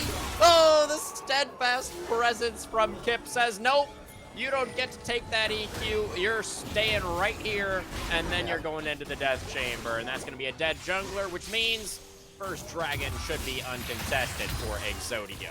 Yeah, the Poppy counterpick paying absolute dividends there. The Death Sun's just going a little wide there, but they definitely just want to focus on getting this wave in here as much as they can. They don't have much priority without that Death Sun, so And then unfortunately. maybe we can see a rotation to actually help our jungler with the objective this time. What do you think, Turk? I think that's a great idea. We're going to have to take a quick look here. 1,700 on that dragon, so it'll go down. We're going to get it. Jarvan is getting very close to that dragon pit, Turk. Oh, He is in fact at the dragon pit. Turk! Turkey did it again! I did it. That's 2 games in a row! What am I gotta stop talking. Oh no! I'm not gonna say anything. Monster, okay, is exhausted, and Domo's gonna be able to click the lantern and get out of there. Ah, man, that's as a jungler myself, that is so unbelievably tilting. It's so sad, dude. Kip actually blocked the EQ, but he didn't block it from going over the wall, so it actually still manages to get over the wall there, and Rhino grabs it. Like, that's pretty funny, and Dead to writes that dragon is not his, so. Well played, kudos, he grabs it, he lives, he's perfectly fine, he walks out, and Yeah. Well played by Rhino. Got to give the credit where it's due. You know, Rhino did not give up on that. He came back up out of the Death Chamber. He was like, they are probably on Dragon. I'm going to go over there anyway. Walked straight from the fountain directly to the Dragon Pit and managed to EQ over the wall, just barely in time to steal the objective. So, you know, props to Rhino. That's right, but oh, here we go. Yeah. Monster Summoner moving forward aggressively. That's going to be the root coming down. Actually, I'm not even sure how Thresh got rooted there. I guess I didn't see the feathers behind him, but Cloud Void's going to be okay. They are going to get the wave pushed in for the side of Oklahoma, and that looks like is what they were looking for. Monster is not channeling that recall spell. And we can feel like a lot of this lane state right now, to me, it just feels a little unfortunate because I feel like if you're the side of Exodia, It's okay. I mean, he has unstoppable force. He's probably going to be fine either way, right? He's just feeling like I could trade a little bit. He's like, I could trade a little bit with the Darius, right? Right, Turk? He can trade a little bit. the man's dead. It's unfortunate. Like I don't know what you can do there as Chachi. Like just not Well, fight. you gotta not trade a little You gotta bit not with fight. Darius. Is That's what it. you do in fact have to do. Is you gotta not do that. Oh, Principal. Nice turnaround. Yeah, very low there was flyback. Also had the flash, but didn't expect the Silas to turn it around on him like that. And Principal is having a much better game than what we saw in game number 1. 3-1 now on the Silas. Here comes Rhino looking for something in the bottom lane. EQ forward, but that is a very overextended Jarvan, who is going to get wild growth and still going to die. Actually going to expend the flash there as well. And here comes Principal. That's going to be a Feather Storm. Yeah, that Silas is teleported down. And almost was Monster able to get that kill back on Diabella. It's not going to find it, though. And now poor Daimiko has nowhere to go. Just a lonely little Lulu in a jungle far away, and now he's in an even better place, Turk. In Crimson, you got to be wondering if you're the University of Oklahoma, where your win con really is after that play, because before that play, I can tell you where it was. Here we go, more action. Yeah, okay. Principal is going to get stuck on a gravity well and going to take a little bit of damage, but he's really not worried about the situation very much whatsoever. I mean, this is indicative of the game state right here. Okay, yeah, he's going to go back in with the chases. That is so lucky.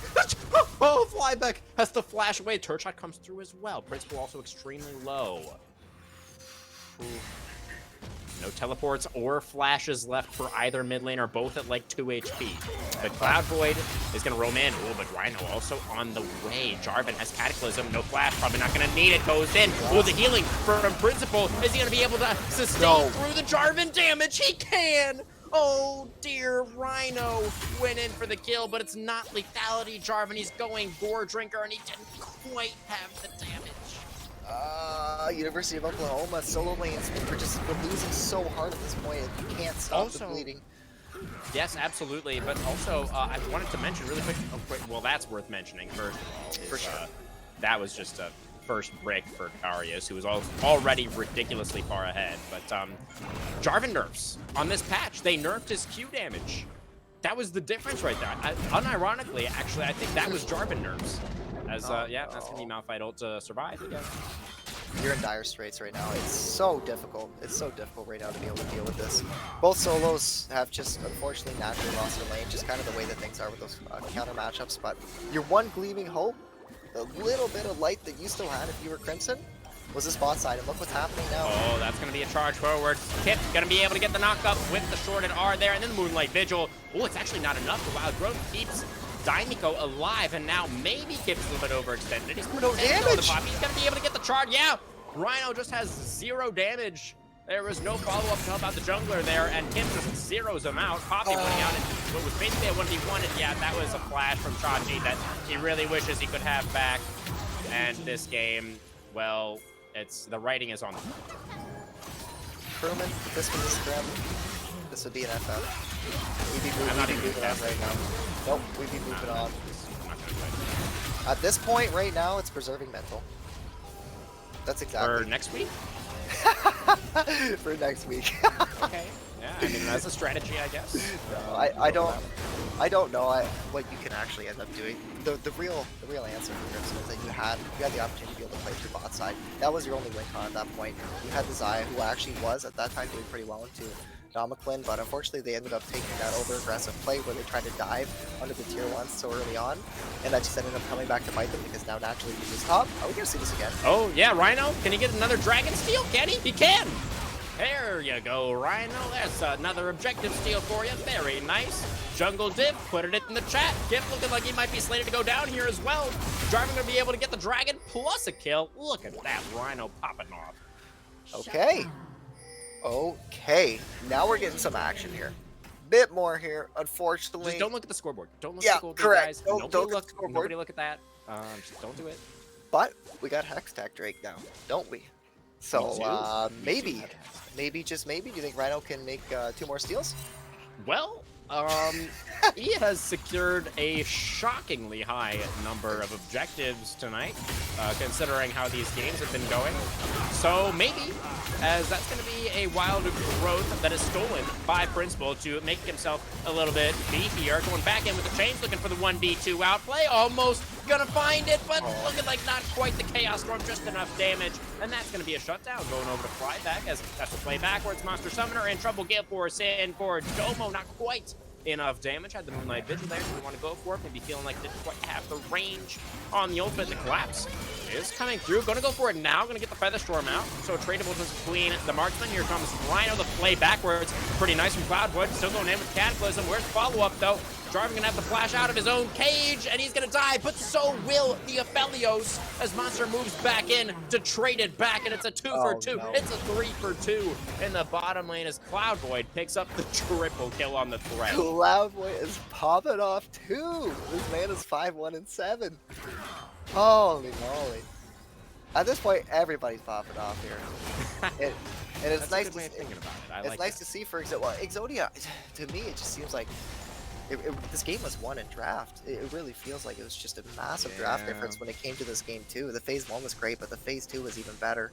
What we saw with the Poppy and then the Silas, it really just rounded off the team here. And at this point, there are windows where you can maybe overload a lane, look for a kill, get a bounty on somebody, especially that Thresh. Cloud Void is worth 600 gold right now. So there are small opportunities where you can find those plays, but that's what you're hoping for. You're hoping for kills. You're hoping to secure bounties by getting those kills. You're not really thinking about neutral objectives. You have 2 dragons, and that's really nice because it's Hextech Dragon. But the issue is you're not going to be able to get any more if this game keeps going the way that it is for sure.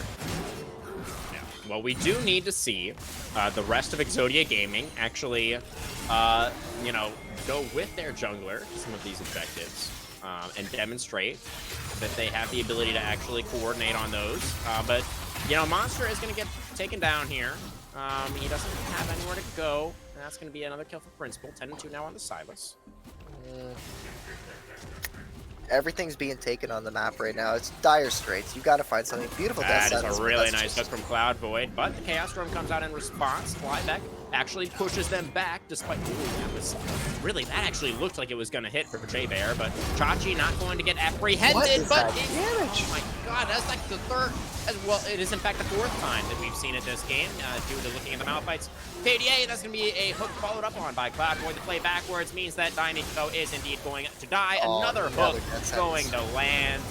Cloud Void just dialing these in. Will sacrifice himself for that one, but look who's here. Double? J-Bear? Wow, 1,600 gold. Whoa. What? The man just cashed out.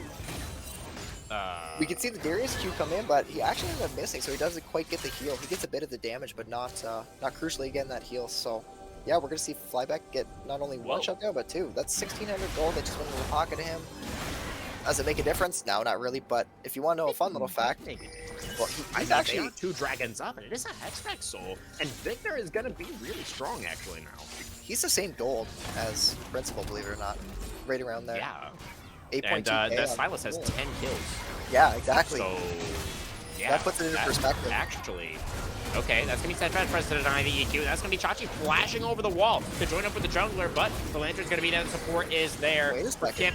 And now Cloudboy's going to be in trouble. That's going to be the shutdown off the Thresh as well, pretty likely. Meanwhile, in the bottom lane, the Silas is going to have to dash back out from underneath the turret. The stolen Chaos Storm is going to be traded back, though, as the Silas goes back in. Beats that last turret shot, goes down, and that's going to be the Herald secured for Oklahoma in this top river. But, oh, a hook lands over the wall. As the Featherstorm going to come out. Jay there is polymorphed temporarily. But the Darius still very, very strong. Cloud Void looking like he might go down. Jay going to flash back in, looking to 1v4 this team fight, basically, is the Dynamo. The Blade Color is there. Oh. Jay there. Oh, the Ensemble Force. Oh, but they can't get him.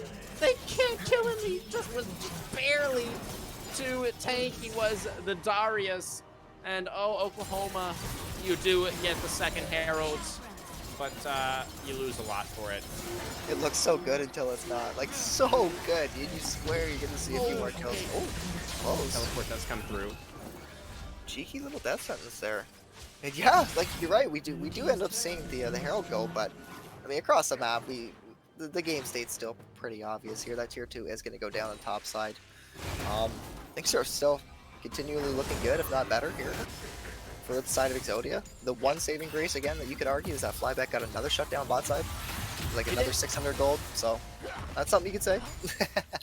Yeah, that is. We can say that. We absolutely can say that. Sir. Still on pace. Still quite literally on pace. 9K a piece for the mid laners for how much gold they have. Actually, he's ahead now. Indeed. So I mean, Victor is online actually. He's strong. Flyback is very strong right now on this Victor. Full team here for the objective this time around, though, and Kip is going to pay them back by absolutely nailing that smite button. He's going to be able to secure the first Hextech Dragon for Exodia, first Hextech of the game, in fact. And Turk, obviously J-Bear has been really popping off on this Darius and has been basically dominating his lane opponent across both games. But I also wanted to have a quick moment of appreciation for Cloud Void on this Thresh. Like, oh my God, like he was good in that last game as well, but this game has just been nuts. Yeah, the man. We'll talk more about that in a second. But he's not here this time though, and that's gonna be a Felios that is able to one-shot the Xayah and almost gets 2 in the 1v3. Yeah, that's 2 item of Felios, but not quite able to find it. Principal, meanwhile, gonna go back in with the chain, stunned up by the gravity well. They're fly back. Ooh, I don't know if that zone yet is necessary. Yeah, okay, that's gonna be another kill for Principal. Daimiko, very, very low. There's the charge, there's the kill. Kip picks that one up. Dark Passage back out for safety. 4 for 1 across the map. And I think Exodia are still pretty much in control of this one.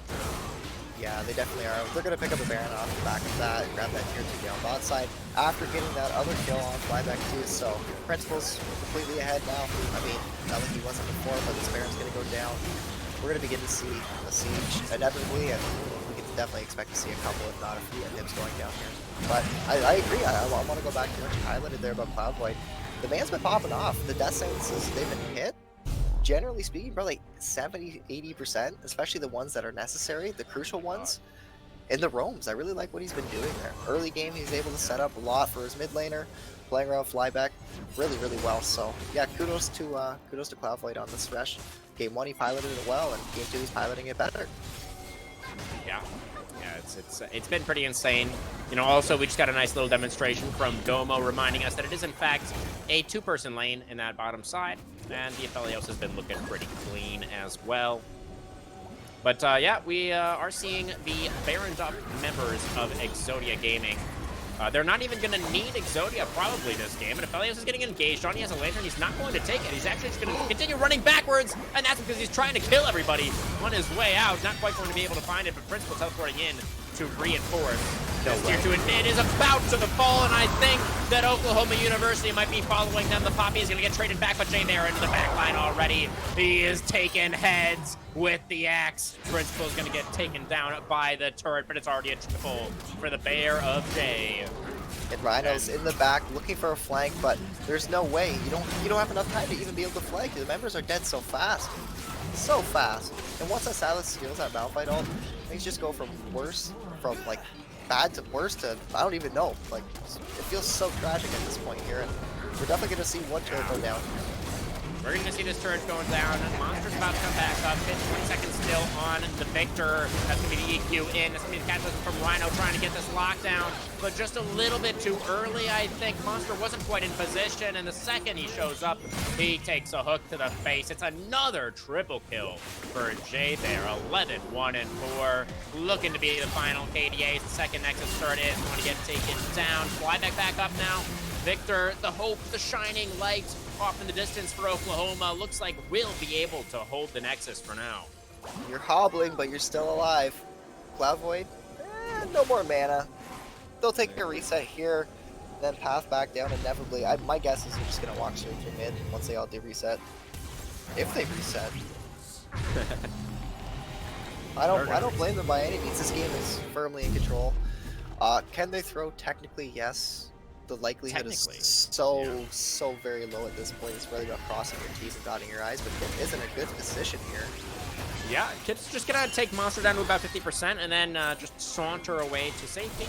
He also has a Silas here, who's gonna land a chain and just execute the poor little bird lady. There's gonna be a knock-up from Kip to buy a little bit more time. Here comes Cloud Void to reinforce. Gonna be Death Sentence landing on the rock. Principal, meanwhile, is just absolutely throwing his chains around and killing people a whole bunch. The Silas now 13 kills, 3 items completed there for Principal. Level 16, just I ticked over, I believe, now as well, or maybe already had it. Not quite sure. Doesn't really matter either way, as the already exposed Nexus will be focused down. There's nothing that a solo Victor can do in this situation except for die. And he will do that because, as I already mentioned, there is just nothing else. No other alternatives presenting themselves for the Victor. Here comes the Zaya, looking to suffer a similar fate. Gonna be able to trade one back onto the Thresh, but again, it doesn't matter. It's gonna be exactly 25 minutes on the game clock as Exodia secure their second Nexus and the clean 2-0 win here in Week 5. And we highlighted it in draft, and they did exactly what they needed to do, which was just, honestly, it feels like play the game. Like, draft game 2 completely blown out of the water there, and they play their team fights exactly like how they need to, but more importantly, like, the priority that was just put on top lane, how much advantage that J-Bear got by himself, and then mid, how much priority that Principal got by himself too. Both solo laners absolutely popping off, and while there were a couple highlights early on there for the side of Crimson, you could see that there was a couple angles. They made some plays bot side, there was a couple kills, Monster Summoner was doing good. Inevitably, unfortunately, I should say, what ends up happening though is that they end up going for a tower dive, they overextend, and when that happens, they just get cleaned up. Then they have no win con top, they have no win con mid, so the one chance that they had to win the game was bot, and they kind of blew it, and at that point, you just gotta kind of wrap it up. Like, it's a good attempt. But at the end of the day, if you're Crimson, if you're the University of Oklahoma, I would take a look at that draft and then just fix a couple things up, have a couple answers.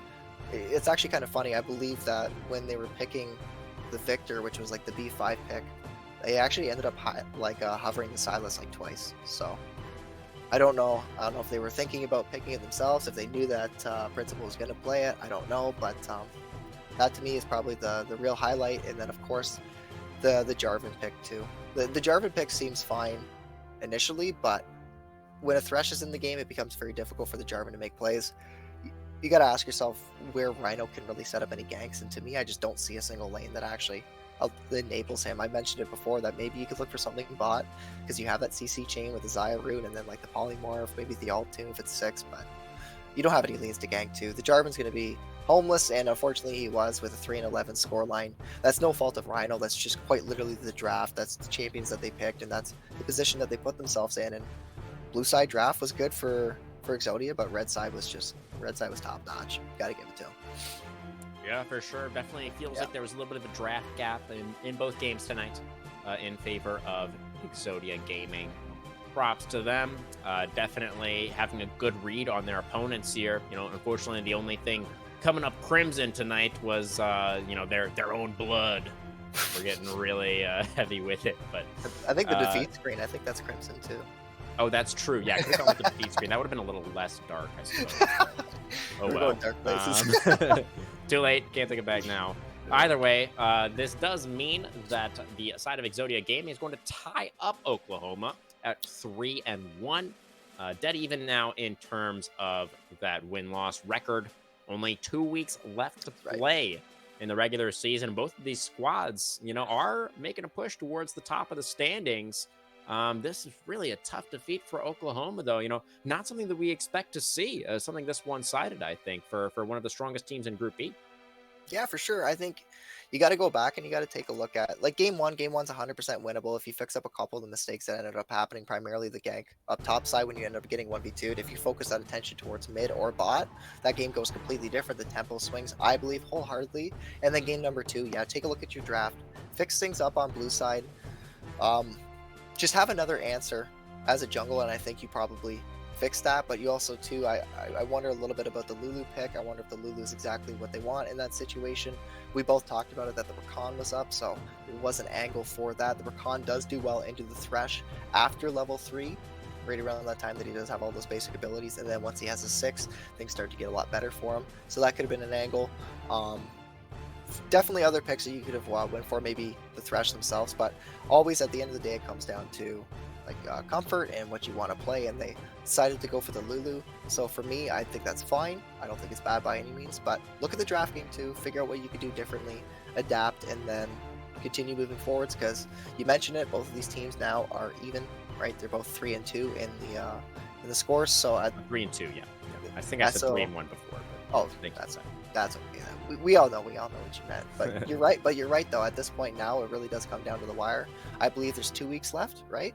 Yep, 2 weeks after this one. 2 weeks. So yeah, it's really getting down to the brass tacks at this point here. The difference between a 3-2 score record and a 4-1 score record is massive. There's no question about that. And I know that Crimson were hoping to be able to catch the first place, which was New Jersey. We think it's New Jersey, right? NJ? We're assuming. Yeah, we don't know for sure where the origins of the hype boy. Yeah, that's right. We don't quite know, but there's no doubt that Crimson was hoping to catch them there. At the very least, get themselves in a position to be able to take over that #1 spot. And while they still technically have a chance here within the next couple weeks, it won't be just based off their performance. It'll be based off of, obviously, first seed, depending on how they play the next couple weeks. So, okay. More on that later, though, guys. Just to wrap up for tonight, certainly an exceptional performance from Exodia Gaming, and particularly J-Bear up in that top lane. Yeah. What a night this the man. Holy cow. He got his picks, dude. and he made his opponents regret it. Holy crap. Well, here's a good thing for future teams that go against these guys, right? So you already know that J-Bear is willing to phase 1 as Darius. So if they're willing for that, then you look to probably ban that phase 1. I don't even think that you tempt it by any means at all. So you have a bit of an idea what's happening with that, but that doesn't mean that that doesn't just mean that it's going to be solved by any means. It's still a bit of a band-aid. He also plays the Olaf, so now you have to decide if you elect 2 bans towards this guy, right? Those are the questions that you need Mm. to ask. Maybe it was just dependent on the matchups, what champions ended up getting picked both times because they were weak side, right? So not a lot of resources were being put up towards that top side for Crimson. But yeah, I think that was really the main focal point for the series. Game 2 was the solo laners, but everybody popping off for Exodia. But game 1, yeah, the highlight for sure was how well that Olaf was playing up top. The plays that he was able to make, the pressure that he brought with Ghost and Flash, not even TP. Yeah. Yeah, and honestly, it's even more crazy because coming into tonight, right, Turk, we were hyper focused really on this mid lane. We were like, Yeah. oh, these guys play such volatile picks. Like, they both play so aggressively. Like, looking back at their match history, you know, these guys always had extreme KDAs, you know, usually in the positive direction on these champions. Usually. Yeah, so, you know, that's where we were expecting the most fireworks. And then J-Bear kind of stealing the spotlight. But also, Principal in the second game having a, you know, as you already mentioned, a phenomenal performance on the Silas. You know, had the R5 pick in this instance and pulled out the Silas, looked incredible on it. Is Principal, you know, with that performance, able to steal away this game 2 POG from his top laner? What do you think? It's close, but I'm gonna have to say no. I mean, J-Bear ended the game Oh. with a 700 gold bounty, so consistency. He did. 12, 1, and 5. Yeah. I mean, they both popped off. There's no doubt. Principal like highlighting what that R5 pick can do. Right, we saw the difference between game 1 R5 and then game 2 R5. The difference was massive. So on red side, depending on how teams play, the champions that the players obviously do pick themselves is going to definitely vary. But long story short, that counter pick is very crucial if you can find those windows. And the Silas was left open to be able to pick there, and they grabbed it, the counter pick into the Victor. And while I said that the Victor should have a bit of prio early on, that's dependent on wave clear. That's not dependent on fighting by any means at all, because you can see how much damage that Silas can do. He's going to be able to out-sustain the damage from Victor for sure early. It just depends on how Flybeck is able to play around that. But Principal pushed him off of his caster minions several times, set up a ton of plays. Obviously, you had Cloud Void the whole time roaming, popping off, making a ton of plays on that Thresh, True. which we highlighted right around probably the 18-minute mark when the game was more than done. So everybody played great. Obviously, Domiclin too, like he played exceptionally well. Like game 1 and game 2. Sometimes as an ADC, especially in game 2 here, you could coast along knowing that your team's popping off, and you know I appreciate that too. As a support player, I will say sometimes I'll end up playing ADC in the off role or whatnot, and if I can have a team just absolutely carry me, then I will 100% take it. But Domiclin, no doubt, played very well, minimized the amount of risks that he ended up taking. I think he did a good job too, absorbing a lot of the pressure early on, which was really crucial. The only win con that Crimson had in game 2 was bot lane, and they overextended. Domiclin played the dive extremely well after that point. Things ended up starting to snowball so much more because your top's already winning, your mid's already winning so hard, and at this point now you're at the very least even with bot lane, and you end up outscaling them more than likely. So kudos sure. to everybody. You gotta give it to every single one of the members, of course you do. But yeah, J-Bear 100% popped off, played out of his mind. You got to give it to him for sure. Yeah, fair enough. Fair enough. Yeah, he said, give me the Darius in draft. The team obliged, and J-Bear carried the shit out of that game. It's true. So, there it It's is. There it is. A well-deserved 2 double POG for the top laner tonight for Exodia Gaming. And yeah, with this performance, I mean, the team looking poised to make a run towards that first place spot over here in Group B. You know, as we already mentioned, only a couple of weeks left in the regular season. Not sure what NJ Hype Boys results were tonight, but certainly, you know, Exodia Gaming here right on their heels. Turk, that's going to about do it for us this evening. Do you have any final thoughts on tonight's match or on the VTS spring split overall? Well, honestly, it's a pleasure to be able to come here and cast over and over and over again. And I think this is my 3rd or 4th time now, especially with you too. So it's an honor to be able to cast with you. It's an honor to be able to cast for this league. I really enjoy it. So I've had the opportunity to play in this league several times too. So it's neat to be able to go from the player to the caster. And I definitely think I'm a better player than caster, but I enjoy casting too. I really like that side of it, and I like to be able to work on it just as these players like to be able to work on their game and improve. So it's exciting to see what these guys are able to do with the time that they've invested in the game, because right now you're kind of looking at like the future of NA, whether these players tend to realize it or not. But if these guys want to continue to keep moving forwards, obviously they've climbed the ranks up to where they are now in the solo queue ladder. There's still plenty of opportunity for them to be able to climb if they have the years left. and obviously if they want the drive. So right here, you're starting to see kind of the grassroots. It's exciting. There's a lot of shining examples of some good players there, some good team comps, like drafts, like well thought out, just League of Legends in general. So yeah, it's exciting to be a part of it. I'm glad to be here, and yeah, thank you for having me. Absolutely, Turk. Could not have said it better myself. You were smurfing tonight, though. You know, pleasure was all mine. You were popping off almost as hard as Exodia Gaming here. We're being real. So happy to have you here as well, of course. Hope you all out there in Twitch chat enjoyed tonight's games as well. Even if the second one was a little bit one-sided, I think we still managed to have some fun with it. But that is going to do it from us tonight. So from myself, from Turk here, from the entire production team at Victoris, thank you so much for tuning in. We'll be back same time, same place next week with week 6 as the regular season does start to draw to a close. But from us, that's going to do it for this evening. Thank you for watching. Good night.